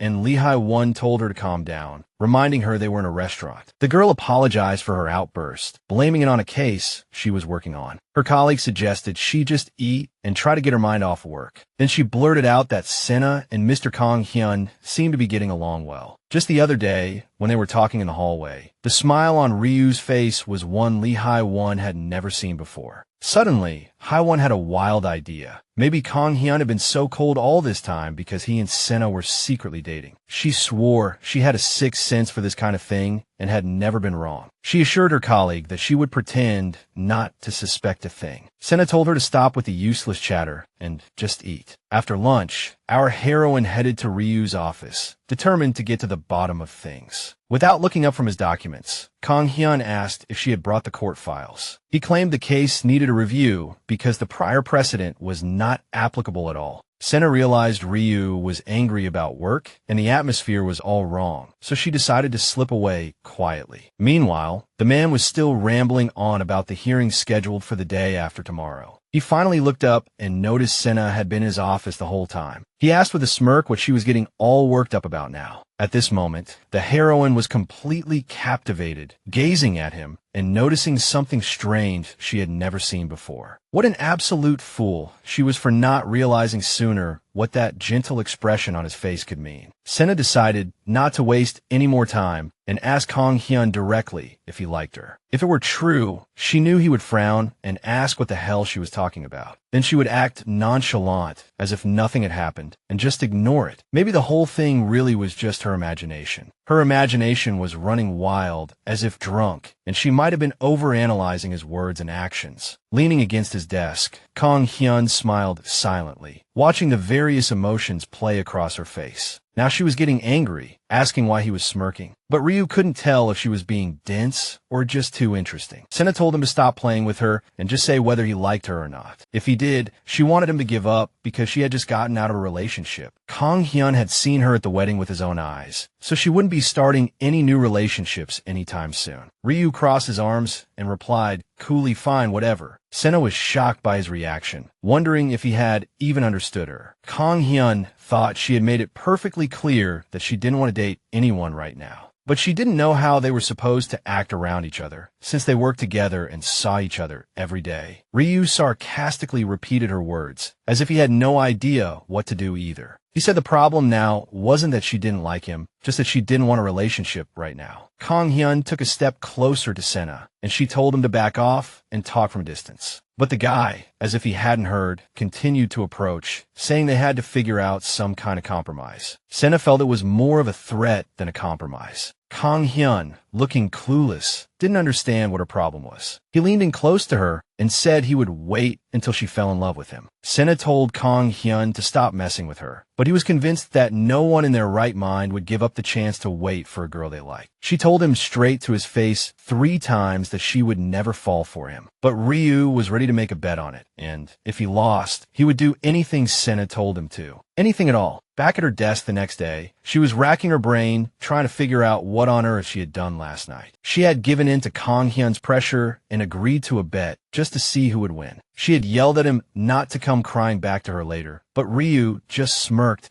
and said he was looking forward to it. Now, she wanted to bite off her own unruly, traitorous tongue. She cursed herself for letting her pride get the best of her when she should have just turned and walked away. Her face felt hot, as if she had been greatly humiliated, and her head was pounding, making her just want to go home. Just then, Kang Hyun walked into Sena's office and asked if she was still working. He thought if she was done for the day, they could have dinner together. Sena looked up and watched Ryu silently, her gaze somewhat hazy. She took in his deep, almost dyed black hair, his smooth skin, his deadly gaze. Since Sena didn't answer, Kang Hyun walked over, placed a hand on her forehead, and asked how she was feeling. It wasn't until Ryu said she had a fever that she realized why her head was hurting so much. He draped his jacket over her shoulders and picked up her bag. He told her to lean on him and helped her up from her chair. Kang Hyun was surprised Sena hadn't noticed she was so sick. She said she was distracted by someone and didn't realize she was unwell. Ryu found it amusing that she was blaming her own mistake on him again. She retorted that he was like an alien who had suddenly visited and invaded a peaceful village. Kang Hyun laughed, saying Sena's mouth wouldn't stop running even while kissing. She complained that kissing someone without consent was harassment. Kang Hyun just rattled off the criminal code at her, citing indecent act by compulsion. The girl knew he would have all the statutes memorized, like a walking legal encyclopedia. She turned to him and told Ryu not to use her being sick as an excuse to pull any tricks. In response, Kang Hyun offered to carry Sena on his back so she could move faster, but she said she could walk. After arriving at the heroine's place, Ryu helped her up the stairs. At first, she refused to give him the passcode, but Kang Hyun insisted she could change it tomorrow if she wanted. The door finally opened, and Sena happily collapsed inside the apartment. She flopped onto the bed, while Ryu went to the kitchen to get her some medicine. By the time he had everything ready on a tray, the girl was already changed and in bed. When Kang Hyun brought the medicine to Sena, she thanked him for his help. He told her to go to the hospital if she didn't have a trial tomorrow and to tell his secretary if she needed to reschedule her appointments. Then Ryu helped Sena get comfortable on her pillow, tucked her in, and told her to get some rest. He was about to leave, but she suddenly called out to him. She asked him to turn off the lights before he left. She looked around her room and the house she had always lived in alone. She suddenly felt it was so empty, which felt strange. She sat up in bed and once again asked Kang Hyun to stay a little longer. He turned around. He told her to just say all her requests at once. Mustering her courage, she asked him to stay with her until she fell asleep. Realizing how strange it might sound, she explained that she just didn't want to be alone, perhaps because she was sick. Sena could definitely handle things on her own, but having someone around would make her feel more at ease. Kang Hyun listened silently as she rambled on about maybe needing to hire a caregiver. Flustered, she hid under the covers, telling him he could leave if he was busy, as the medicine would probably kick in soon.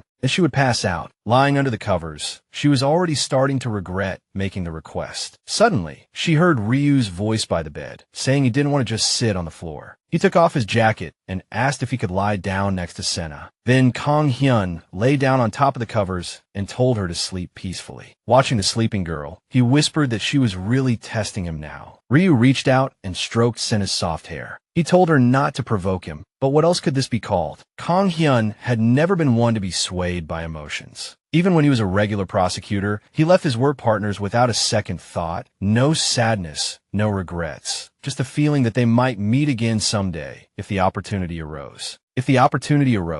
Anyway, it had always been like that in the past, until one person completely took over his brain. In Kang Hyun's memory, Sena hated losing more than anything, and she was always angry at him. Even when Ryu was concentrating on a case, he would sometimes find himself smiling involuntarily at the thought of her face. He didn't understand what this strange relationship between them was, or why he couldn't stop thinking about her. After coming to work, our heroine noticed a man in the office she had never seen before. The guy was standing there completely absorbed in some documents. As soon as he looked up and saw Sena, he practically ran towards her, a huge smile on his face. The man said he was glad to finally meet her, which confused her. How did he know her name? Then it dawned on her that this was the legendary department head Jang, the one Ryu Kang Hyun had gone to great lengths to recruit. Mr. Jang said he was sorry he couldn't meet Sena sooner. She shook hands with the new department head. Mr. Jang said that after graduating from the police academy, he wanted to be a detective who caught criminals, but he couldn't blindly follow orders. He seemed easygoing at first glance, but Sena felt he must be terrifying when angry. Sena decided to directly ask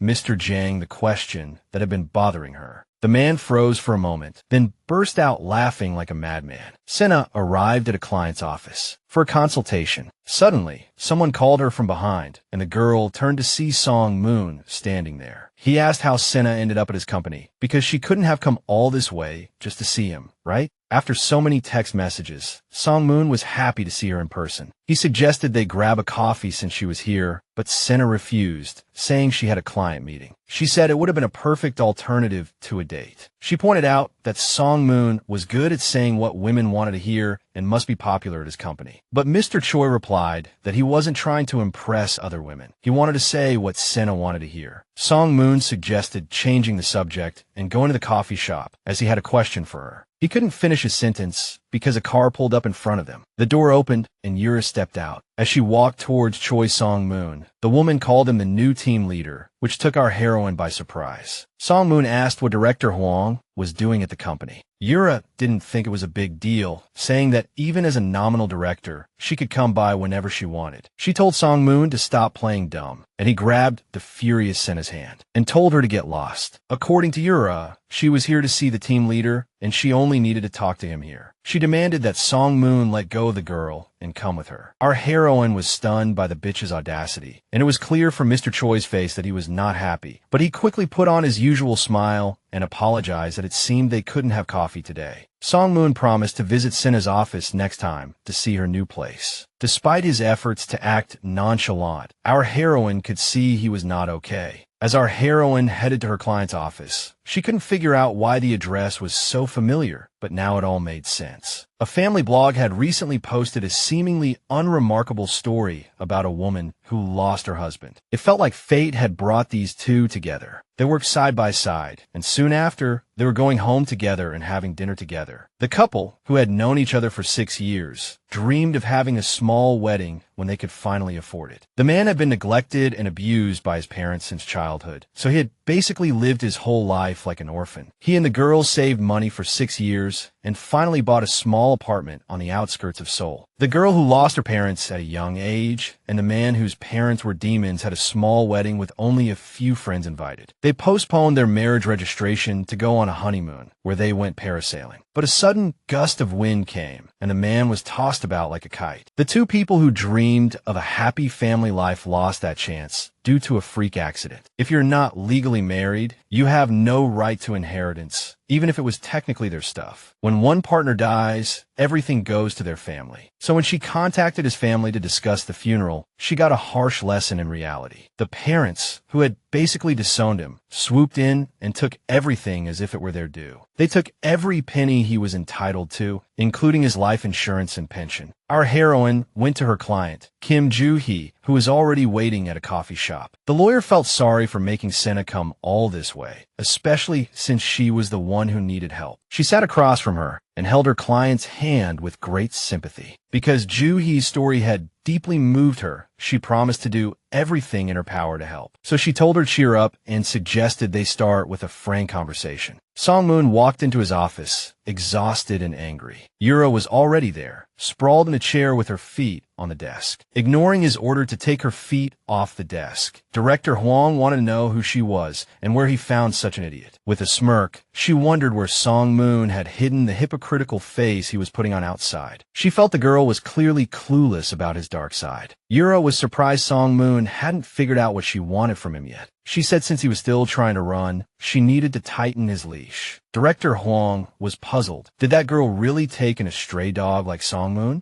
Mr. Choi bared his teeth and told her to go get a purebred dog before she gets bitten by a stray. Yura thought Sungmin just wasn't loyal enough to his owner. Even after 7 years, if he was a dog, he should act like one, not try to pretend to be human. Sungmin pushed her hand away, saying that it was precisely because it had been so long that he had to end it now. He couldn't stand the sight of her, let alone talk to her, and he was sick of living like this. So he demanded that she stop bothering him. Yura retorted that she thought she had raised a dog, but it turned out to be a pig. She blamed it all on his insatiable greed, and if he still didn't understand the gravity of the situation and forgot his place, Director Huang could easily remind him. Sungmin realized he had dug his own grave, and it was too late for regrets. He knew from the beginning he had made the wrong choice, and that it would come to this. It all started with that phone call he received in Brooklyn years ago. Yura had woken him up in the middle of the night, telling him to come over as soon as possible. She told him to forget about work the next day and promised to pay him if needed. Dressed in a blood-stained bathrobe and sitting next to a corpse, she whispered over the phone about how scared she was. When Sungmin arrived at her apartment, he had no idea what was going on at first. Seeing the scattered bottles and the man lying on the floor, he thought Yura had just called him to help clean up. But when Sungmin tried to help the man up, he realized he was dead. Yura screamed hysterically, repeating that she couldn't remember anything and that she hadn't done anything. She begged Sungmin to do something, because he was a lawyer. Without hesitation, Mr. Choi picked up his phone, ready to call the police. There was a bloody knife next to the body. This could not have been an accident. He told Director Huang that her first step should be to find the most powerful lawyer in New York. Maybe he could get her declared mentally incompetent, so she would be convicted of manslaughter and then get bail. But Yura wasn't even considering that option. At the thought of prison, her face froze in absolute terror. She grabbed Sungmin's shoulders and promised him a huge sum of money if he took care of everything. Her words were like the devil whispering in Mr. Choi's ear, finally giving him a chance to escape poverty. Kang Hyun's meeting had been dragging on for hours. He looked up and saw Sena waving at him from outside the window, so he suggested they all take a break. When Ryu went over to her, she complained that it was so hard to see him lately. Sena asked if he had eaten, but Kang Hyun said they hadn't had any time to eat at all. She offered to go buy some sandwiches or lunchboxes for him and his team. She apologized for being inconsiderate, and Ryu took her hand and led her to her office. As soon as they entered, he leaned against the door with his eyes closed, and Sena noticed he looked exhausted and severely sleep-deprived. She again pushed food and energy drinks in front of him. He asked why she was so keen on buying him things, and she said it was because he had bought her watermelon juice, so she wanted to repay him, but Ryu wasn't buying it. He didn't understand why others got a benefit this time, when he was usually the one buying her juice. In her eyes, Kang Hyun was acting like a complete child at that moment. Ryu suddenly pulled Sena closer, saying that if she wanted to repay him, she should do something for him and him alone. As soon as he finished speaking, he hugged her tightly. He smiled and said it felt like the exhaustion was finally leaving his body. Kang Hyun just wanted to forget about work, forget about everything, and be with Sena. After a pause, she raised her arms and hugged him back. Later, while she was working in her office, she received a call from Lee Hyo-won. Her colleague told her to get to the front desk as soon as possible to see what was happening. When she went downstairs, she saw a woman who was completely out of control, screaming to see Sena. The protagonist walked forward, introduced herself, and asked the other person to identify herself as well. The woman cursed at Sena, calling her a lawyer who pounced on accident cases like a mad dog and accusing her of meddling. The strange woman yelled that she was just a mother trying to get back the money her son left behind, and Sena had no right to tell her what to do. It was then that the protagonist realized these people were the parents of Kim Ji-hee's husband. The woman continued to scream, loud enough for the entire office to hear, cursing that bitch for daring to use the son she had cherished her whole life. Sena tried her best to remain calm. She leaned closer to the woman and threatened to sue her for insult and defamation if she didn't watch her mouth, adding that it would be a disgrace for an elderly lady like her to appear in court for obstruction of business. Hearing this, the woman swung her hand at Sena, threatening to ruin her even if it meant going to jail. Sensing that Yoon Jae was about to hit her, our female protagonist squeezed her eyes shut. But just then, Kang Hyun appeared out of nowhere, grabbed the crazed woman's arm, and pulled Sena behind him. He glared coldly at Yoon-jae and demanded to know what was going on. He was furious to see so many lawyers just standing by and watching silently. Yoon-jae screamed at him to let go and flew into a rage, demanding to know how he dared to treat her like that. Immediately after, she swung her bag and smacked him hard across the face. Sena rushed to Kang Hyun's side, accusing the woman of assault with a weapon. Yoon-jae was immediately restrained by people on both sides, though she struggled and yelled that he had started it. When Kang Hyun looked up, our female protagonist saw that his right eye was already swelling up. Seeing the blood on his cheek, she said urgently that they had to call an ambulance or take him to the hospital. Fury rose within her, and she snapped at the clearly unhinged Yoon-jae for daring to touch someone from their law firm. Kang Hyun pulled her back and told her to calm down, but she was still furious, arguing that he hadn't seen how badly his own face was injured. Ryu gently stroked her head, trying to get her to listen that he was really okay. After Sena finally calmed down, he turned to Yoon-jae. The woman was trembling like a leaf, claiming it was an accident and that he shouldn't have grabbed her wrists so hard, calling it self-defense. But Kang Hyun snatched her purse and said with a smile that he didn't think that term was appropriate here. He added that she was lucky he had a soft spot for elders. Attorney Sena had already made things very clear. In any case, on top of those 3 charges, the lady might now be facing aggravated assault. The sharp keychain on her purse could have poked his eye, and he now had a splitting headache. So he wanted to add another charge, attempted murder. Ryu leaned down toward the terrified woman and sneered that she dared to do this, knowing full well what kind of place this was. However, he said he could show her mercy out of humanitarian consideration. Back in the office afterward, Sena examined Kang Hyun's wound, worried it would leave a scar. Ryu smiled and told her that for a handsome guy like him, a scar would indeed be a problem. She didn't understand why he had interfered when he was too tired to even fight back, because if Yoon-jae had hit her, the injury wouldn't have been as severe. Kang Hyun took her hand and said he did it because he didn't want her to get hurt. He squeezed Sena's fingers and admitted that he had been waiting for a long time. It seemed he had never properly confessed before, but now was the time. Ryu looked straight into her eyes and admitted he had strong feelings for her. Sena was surprised, wondering what this was all of a sudden. Ryu said that the case he was preparing had a low chance of winning, but he still wanted to win, and if he did, he wanted Sena to go on a date with him. She tried to refuse, saying it was against the rules. Plain and simple. But Ryu reminded her that she herself had once said he had a talent for blackmail. As soon as he finished speaking, he pulled the shocked Sena closer and kissed her on the lips. She pushed Kang Hyun away, saying he was completely crazy. Ryu replied that if she thought he was crazy now, he could be even crazier, and then kissed her again, this time more forcefully. He saw Sena trying to slip away again, but he was sure she couldn't escape this time. He told her the time was up, so she shouldn't push him away anymore. But just as she was about to kiss Kang Hyun back, he suddenly pulled away and smirked. Realizing she had been played, Sena frantically pounded on Ryu. She took a deep breath and asked Kang Hyun if they could talk. After he sat down across from her, she said she thought they needed to set some ground rules. First, Ryu was not allowed to hug or kiss her or have any other physical contact without permission. That was off limits. Second, he needed to stop acting pitiful like last time and refrain from any remarks that could cause misunderstandings. Kang Hyun apologized, saying he had zoned out and didn't hear a word, which made Sena furious. She looked him straight in the eye and told him she was serious. Kang Hyun just smiled and said he wasn't joking either. First, he had said he would wait until she fell for him, but he never said he wouldn't take action. Second, Ryu didn't understand what he had said that could have caused her to misunderstand. But he was serious now, so he just wanted to say that he wanted to be with her. Third, when it comes to pursuing a girl he likes, there's no such thing as fair play. Sena told him not to get too cocky. He hadn't won the bet yet. They had only kissed once, and she hadn't fallen for him. And if he treated her like an easy girl, she would hunt him down to hell. Kang Hyun couldn't imagine who would be stupid enough to think that, because she was the toughest girl he knew. But in his opinion, completely refusing without even trying wasn't Sena's style at all. Ryu asked, "Am I really that bad that you keep rejecting me?" She got annoyed again, saying she never said anything like that. Her overreaction made Kang Hyun laugh again. Sena suddenly said that he had to win this case. She added that it had nothing to do with the date. She just didn't want him to lose to anyone but her. The bet wasn't over, and just as he said, she wouldn't hide from him anymore. Kang Hyun chuckled lightly and patted her on the head as if she were a child. Just then, there was a knock on the door, and Sena's younger brother, Ki Se-hun, walked into the office, looking a bit nervous. While Ryu was still wondering who this person was, she asked her brother why he wasn't at school. Se-hun said hello and introduced himself to Kang Hyun, immediately recognizing him as the new partner. "Sis, are you free? If you're done with work, I'd like to talk to you." She pushed Ryu out the door, telling him they would talk later. After shooing Kang Hyun away, she wondered how long the little rascal Se-hun had been eavesdropping outside, asking if he was here to see their dad or if he needed money. He said he just wanted to see his sister. Sena handed him a bank card, but Se-hun insisted he was just there to see her. He said she rarely came home lately, so he came because he missed her. Se-hun asked if it was because she was a grown-up now, then asked with a mischievous grin if it was normal for adults to get intimate before they were even dating. She grabbed her brother's shoulders and demanded to know how long he had been outside. Se-hun said he'd been there since her lips were swollen and her eyes were glazed over, or since she'd reluctantly agreed to a date while pretending to be tough. Sena shoved the money at her brother and told him to go home and not run his mouth. But the kid insisted that wasn't why he came and asked what kind of bet she had with Kang Hyun. Seriously, he wanted to know if they were really adults, betting on who would fall in love first. Se-hun claimed he didn't see anything and only remembered that Ryu was ridiculously handsome. When she asked him again why he had really come to her company, he asked if she was doing well. He said he had wanted to talk to her about something, but now he was hesitant. After Sena's repeated questioning, he finally asked if he really counted as her brother. Although she said it was obvious, she understood exactly what Se-hun meant. He was her half-brother, 15 years her junior, and had faced a lot of criticism growing up. But to Sena, Se-hun would always be her one and only little brother. He looked at his sister, took a deep breath, and asked her for a favor. She wanted to know what he was talking about, but he refused to say just yet. Se-hun wanted her to promise that when the time came for him to tell her, she would grant his request no matter what. Sena assured her brother she would, and then he stood up. As he was about to leave, he suddenly stopped at the door, turned around,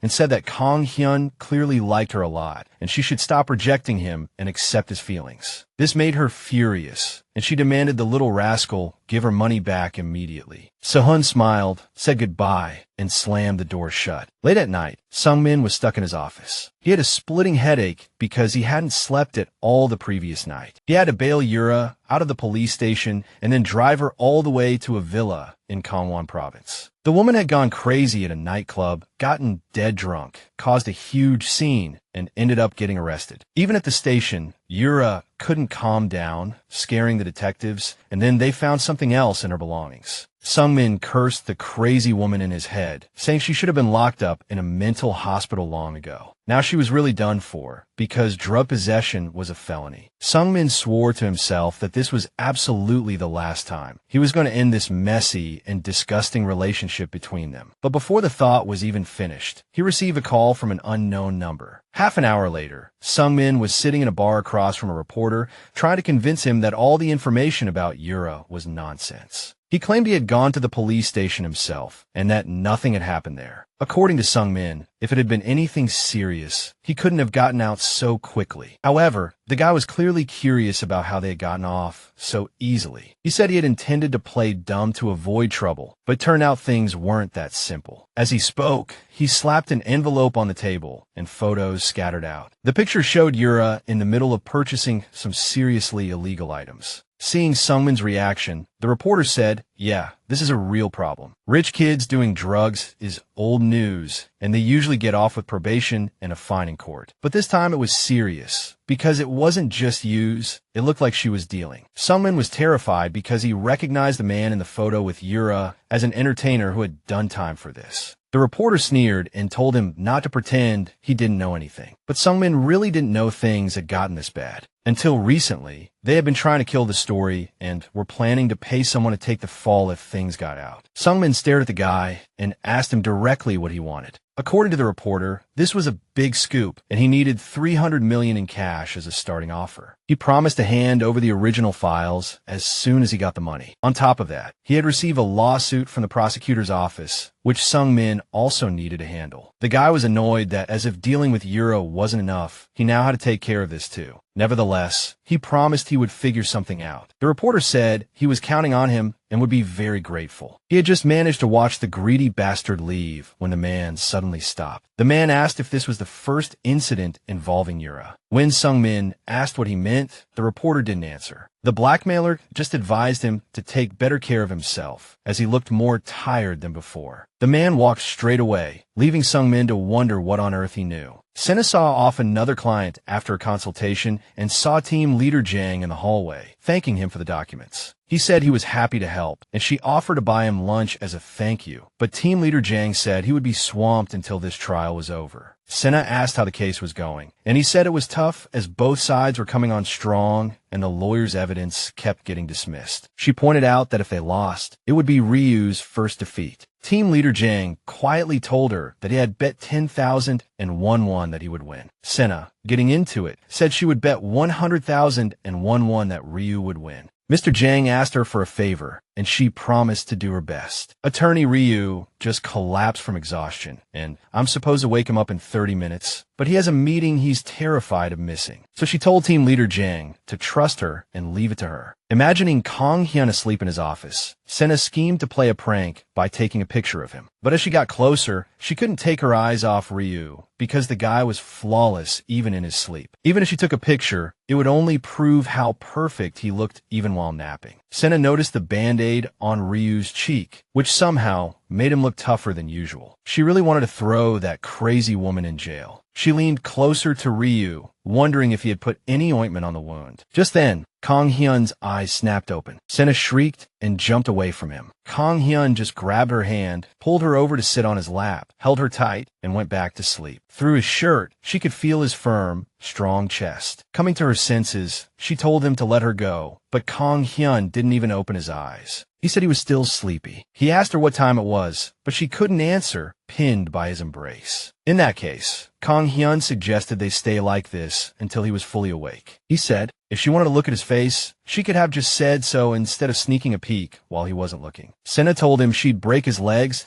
if he spouted any more nonsense. Kang Hyun just smiled and held her even tighter. It was warmer and more comfortable in his arms than she had imagined. The alarm went off, and Sena stood up as it was time for Ryu to wake up. As she was about to leave the office, he suddenly handed her an envelope. Inside, Sena found a complaint for defamation, obstruction of business, and violent assault. The defendant in the case was Oh Yoon-jae. Kang Hyun suggested that if Sena wanted to, she should send out the complaint immediately. The girl told him she would do it right away, as that was the only language the woman would understand. It would be foolish to just let it go and pretend nothing happened. Yoon-jae needed to face the consequences of her actions and learn that you can't provoke the law. If Sena really felt that way, Kang Hyun was willing to leave the decision to her. Seeing the girl's surprised expression, he added that from this day on, she was his legal representative. Whether she used it to threaten or negotiate, Sena could decide for herself, because he trusted her completely. The protagonist even felt a little bad that Kang Hyun trusted her so much. Ryu thought this was a good chance to score some points, but for some reason, he couldn't think of anything cool to say. He figured it was because he was still half asleep. Looking into his deep, confident eyes, she felt that he believed in her more than anyone else. And just a few months ago, she could never have imagined something like this happening between them. She had thought that building a partnership based on trust was the best thing she could do for her bright future. And for K-Group, too. But apparently, she had been too naive. Her cheeks flushing, she asked Kang Hyun what he wanted to do for their date. Ryu wouldn't miss a chance to tease her, so he praised her for taking the initiative, then said he didn't know what she was talking about. Just then, Sena blurted out that she had bet 100,000 won on him to win. After saying it, she suggested they go see a movie, and Kang Hyun agreed. Afterward, Sena told him to win no matter what, because he knew how much she hated to lose. Ryu already knew, because whether it was 10 years ago or now, the girl had a crazy competitive streak that made her work 10 times harder than anyone else. He told her not to worry and promised everything would be fine. In that moment, when everything about Sena seemed so charming, Kang Hyun thought that maybe she was his first love. That evening, Jeonhwa called her and invited her to an alumni gathering. Then she suddenly started asking her friend about Kang Hyun and tried to get her to invite him too. Sena replied that Ryu didn't even have time to sleep, and it was pointless to invite someone so busy. According to her, it was enough that Sungmin had promised to attend. But Jeonhwa kept insisting, saying that if both of them came, the gathering could become legendary. If Sena refused to invite him, she was even prepared to call Kang Hyun herself. So the girl compromised and promised to text Ryu, but her friend said that since she could just go knock on his office door, why bother? Sena was sure it wouldn't work, as Kang Hyun didn't even attend his own colleagues' gatherings. As she expected,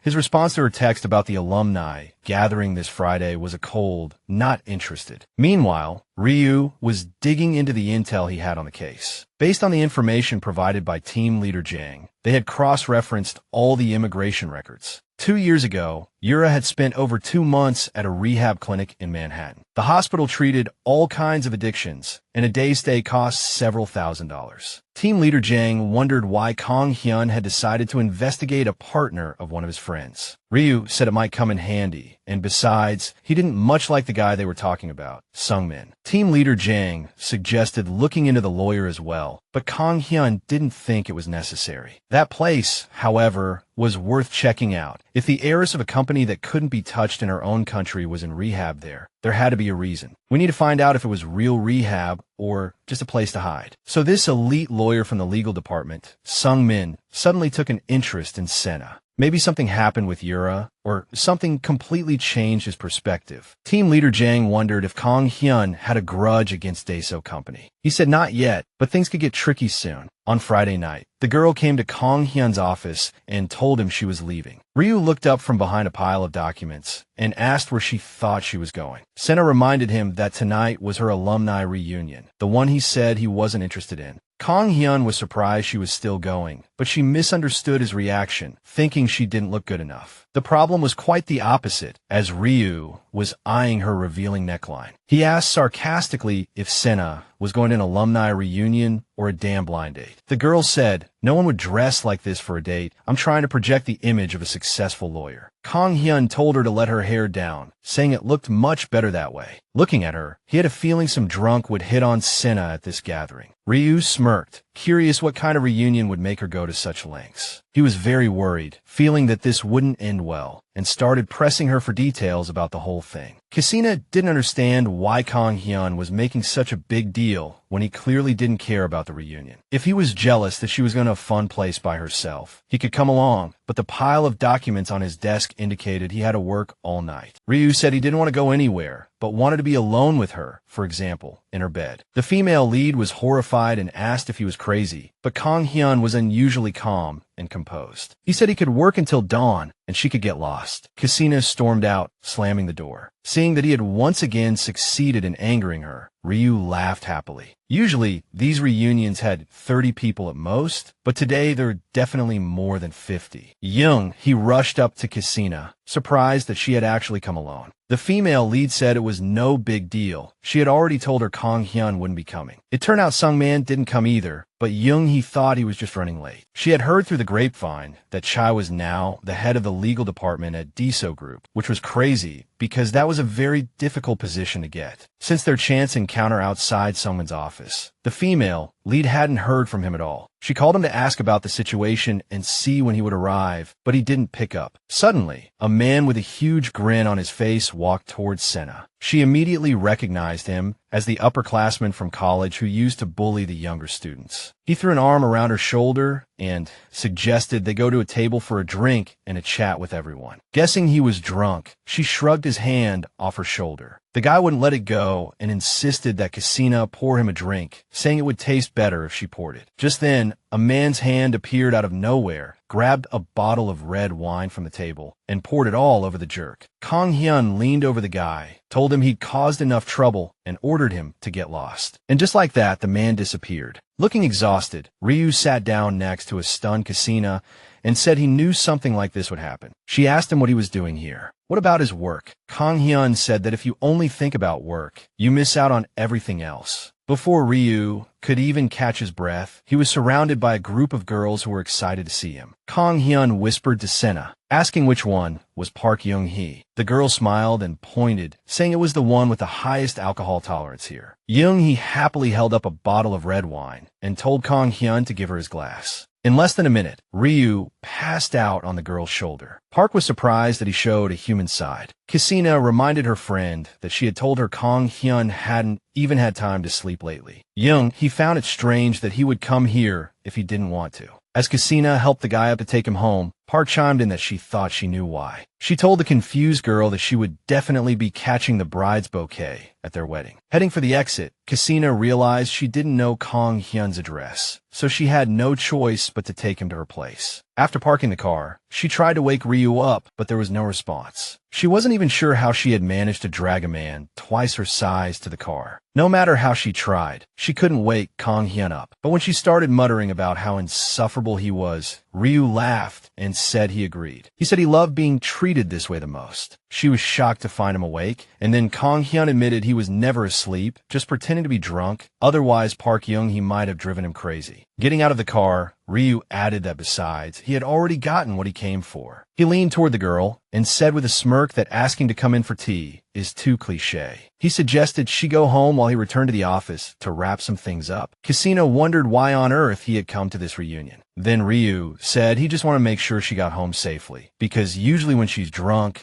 she clings to anyone and begs for more drinks. Although she was angry at his words, he ruffled her hair and told her to remember that it had happened before. Then he left, leaving our girl sitting in her office, waiting for Shin Ju-eun, who could arrive at any moment. Finally, the door opened and a woman walked in. She was very excited, saying that Sena's office was very cozy and warm, not at all like a typical law firm. The girl explained that she has a lot of visitors with heavy hearts, so she wanted to make the room comfortable. Ju-won agreed, saying it's hard to open up about personal matters in a cold, rigid place. She called Ki-sung a good lawyer and admitted she had thought she wouldn't be hurt at all. Everyone thought she was crazy and blamed her, asking why she was being so stubborn when a divorce would be easier. Ju-won thanked her sincerely, but she said she just helped her find a way to untie the knot. In fact, there was nothing special about the message Ki-sung conveyed to director Kim Taek-ju. The lawyer simply gave the man who wanted to understand his wife a clue about what she truly wanted. The fire couldn't be stopped and would only go out when everything had burned to ashes. Ki-sung told Kim Taek-ju to say it if he was in pain, to scream if he wanted to scream, to fight back when pushed, and to understand the other person's feelings. That day, all the appliances and dishes in their house were smashed by the two of them. The husband told his wife to calm down, as he couldn't understand why she couldn't forgive someone who was already dead. Everyone around Ju-won said these things to her so easily. In fact, they weren't looking out for her. They just wanted her to break down because that would make things simpler for them. But forgiveness couldn't possibly be that simple. The feeling was about to consume her, so it was easier to lash out at people instead. Even now, Ju-won still felt resentful and couldn't forgive. Sena told her not to worry, because forgiveness itself takes a lot of effort. When our girl first met Madame Ju, she had a blank doll-like face, but now she was radiant. The couple ultimately decided to divorce, and the reason would not be made public. As Sena was seeing Ju-won out, she received a call from Sungmin, who was happy to hear she was worried about him. According to him, he had to go on a business trip at short notice. When he asked how the reunion was, she told him everyone really wished he could have been there. So Sungmin wanted to know if Sena was free now. He happened to be in the area for work and wanted to see if she was willing to come out and meet. They agreed to meet, and she hung up. Sungmin always called her his Sena, which flattered her, but then again, he had always been a sweetheart and got along well with everyone. Kang Hyun walked into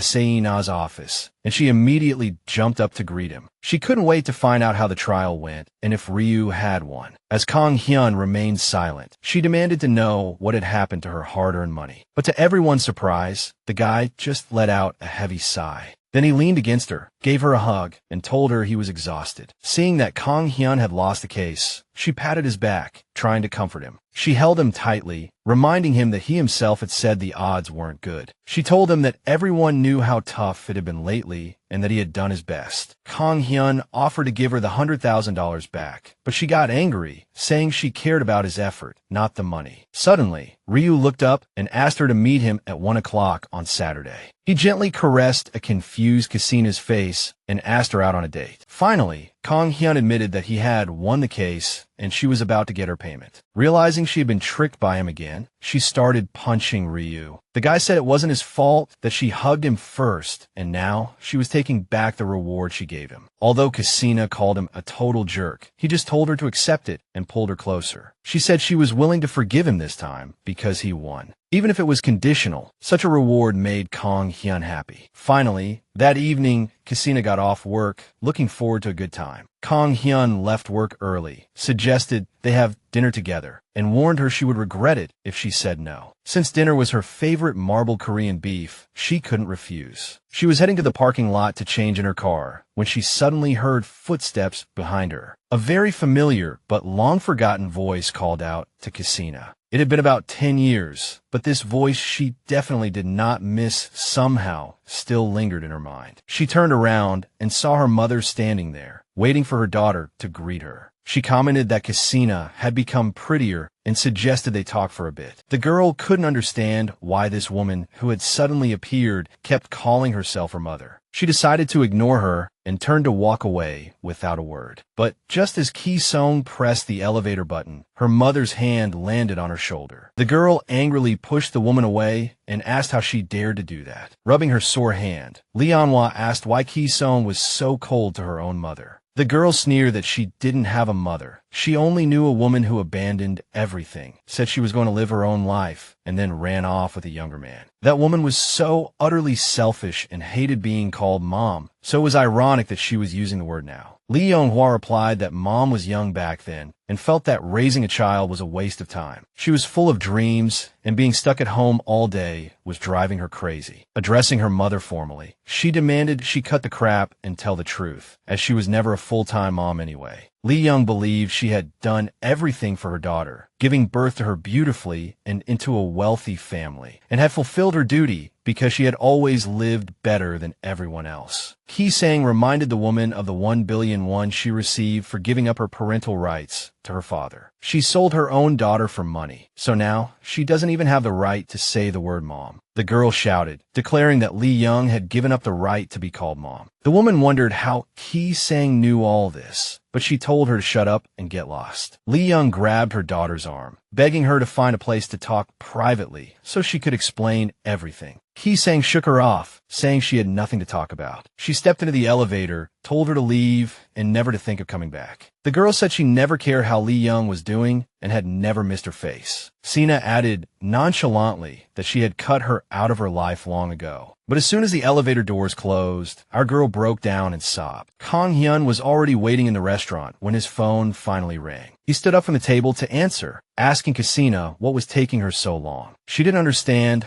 why she suddenly calmed down just from hearing his voice. She warned Kang Hyun that she planned to get completely wasted tonight and maybe even dance in the street. Ryu thought that sounded fun and offered to film the whole thing for posterity. Cassina agreed and asked him to stay with her until the end and then take her home. Seeing Kang Hyun's silence, she promised she would only sway a little, but no hugging. Ryu's tone turned serious as he replied, asking Cassina if something was wrong. As it turned out, she had been standing nearby, watching his expression change. She had no idea how he had sensed something was wrong, as she thought she was acting perfectly normal. Since she was silent on the phone, Kang Hyun asked where she was, ready to go to her. But just then, Cassina hung up, came up from behind him, hugged him, and said with a smile that she was fine. She hoped Ryu had saved her favorite meat for her, then took his hand and dragged him toward the restaurant. Kang Hyun didn't understand why she always had to pretend everything was fine until the very last moment. Perhaps it was just her way of protecting herself. After dinner, Ryu carried a drunk Cassina home, slinging her over his shoulder. He sat her on the bed, took off her shoes, and told her to sober up. She caressed his face and he asked what else she wanted, since she was being so gentle with him. Kasina pulled Kinkyo closer and told him he should stay the night. Seeing the surprise on his face, she couldn't help but tease him. Ryu asked if she had drunk a lot, and she admitted she had, but not to the point of blacking out, though she wouldn't be making him tea. The fact that Sena could still joke around meant she was fine, but Kang Hyun still didn't know how to react to her request for him to stay. He said he always thought men who take advantage of drunk women are total losers, but when the woman you love comes on to you so actively, you start to feel like a loser if you don't make a move. The girl asked him what kind of loser that would make him, saying he wasn't that much of a gentleman. Kang Hyun got on the bed and kissed her. He was afraid he wouldn't be able to hold back anymore and might actually do something with her. Although Kaisena said it was okay, Ryu didn't think so, because if she regretted it tomorrow, it would just be another scar for him. It was only then that she realized she had never responded to Kang Hyun's confession, and he was still insecure about it. Ryu tucked her in, promising to leave after she fell asleep. Feeling the warmth of his hand, Ki-sang vowed that on their date on Saturday, she would definitely give Kang Hyun her answer. Everything was fine until she fell asleep, but now, meeting Sungmin, her hangover was killing her. When the waiter came, she just asked for a glass of water. Ki-sung wondered why Sungmin had specifically asked her to meet here. He hadn't been able to treat her to lunch last time because something urgent came up, so this time he suggested dinner. When he mentioned the location, she just assumed it was some Italian restaurant in a hotel, but upon arriving, it felt like the kind of place where you'd typically hide a ring and a cake. Kisa couldn't figure out why he was spending so much money on her. I mean, last time it was flowers, and now this fancy restaurant. When Sungmin finally showed up, the first thing he did was apologize for being late. She told him it was fine, she was just a little early. She ordered champagne and suggested they toast to their reunion. When the waiter served the food, Kisa suggested to Sungmin that they eat somewhere simple next time. The guy was clearly confused by this, as he thought she would like it here. Kisa said she did like it, but it was a bit much for their current relationship, and Sungmin should bring his girlfriend here. Noticing that a champagne had spilled from his glass, she jumped up to help him. But he grabbed her hand and told her that, in his opinion, they looked good together as a man and a woman. She asked if he was joking, considering they had just reunited and had barely even talked. Sandman said it doesn't take something earth-shattering for a man and a woman to develop feelings. He claimed that the moment he saw Kisa Aina again, he knew exactly how he felt. He wanted to tell her last time, but Ryu Kang Hyun suddenly appeared at the restaurant. But he was serious. He had liked her a lot in college, but was too timid to say anything. Keisha didn't believe it, especially since Sungmin had gone abroad with another woman. He admitted it was true and wasn't going to make excuses for it. He just thought, hey, they were both single now, so maybe this was his chance. Seeing her silence, Sungmin wondered if he was being a little too hasty. But Kasina suddenly confessed that she already liked someone. He smirked and asked if she was talking about Ryu Kang Hyun. Wait, how did you know? She was completely stunned. Sandman held his head and blurted out that it could be anyone, but not Ryu. He said you have to think this through. She asked, okay, what's with this crazy reaction? Explain it to me. Then Shay dropped a bombshell. 6 months ago, the prosecutor's office covered something up. It was a scandal involving one of their own prosecutors. In that world, there are sex scandals, sponsorship scandals, corruption scandals. Something always comes out every few years. You know, prosecutors and police protect their own,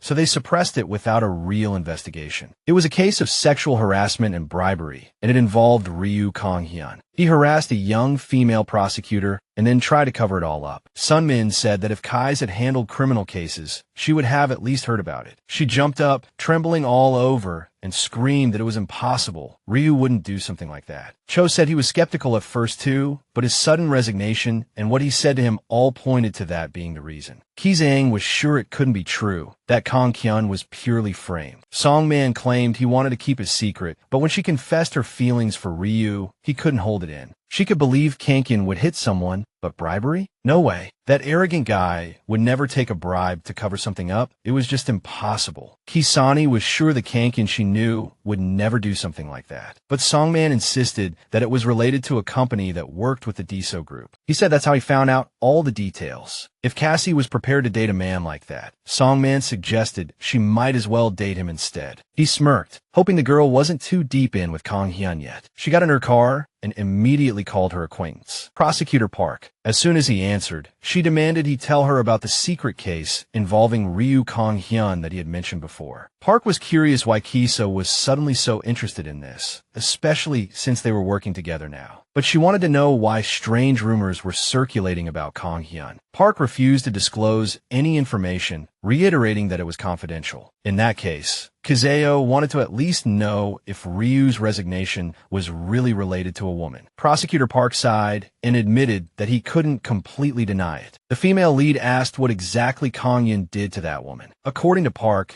the reason he wasn't talking was not only because the case was confidential, but also because it was so messy he didn't dare talk about it. After talking with the prosecutor, she called Kang Hyun and asked if he had decided where to go on Saturday. Ryu said, "Seriously, you called just to ask that?" He was still thinking about it, so if Sena had any ideas, he was open to her suggestions. Kang Hyun said honestly that as long as she had fun, it didn't matter where they went. She said she trusted him completely, then paused and repeated it. Ryu was confused and asked where that was coming from, but Sena claimed she was just saying it. Then she asked if they could move the date to Sunday, as something urgent had come up for Saturday. Kisana said it was very important and might even be good news for Kang Hyun himself. She went to see Chief Young, who was surprised she was looking for him so late. The girl admitted she had heard some shocking news about her mentor Kang Hyun, but she was less interested in verifying it and more just shocked. It seemed she was starting to have her doubts, but something always felt off. Chang asked if she was talking about the rumors circulating in the office. He said those rumors about him and some young colleague were so ridiculous he couldn't even be bothered to clear them up. She said she heard Kang Hyun harass a colleague and then tried to cover it up, which is why he resigned. Mr. Chang wanted to know where lawyer Kasina got this information. But then again, it was up to her whether to believe it or not. Chang guessed she was disappointed in Kang Hyun, but she suddenly said that wasn't it. When asked how much she trusted Ryu, Kasina replied that she only believes what she sees with her own eyes.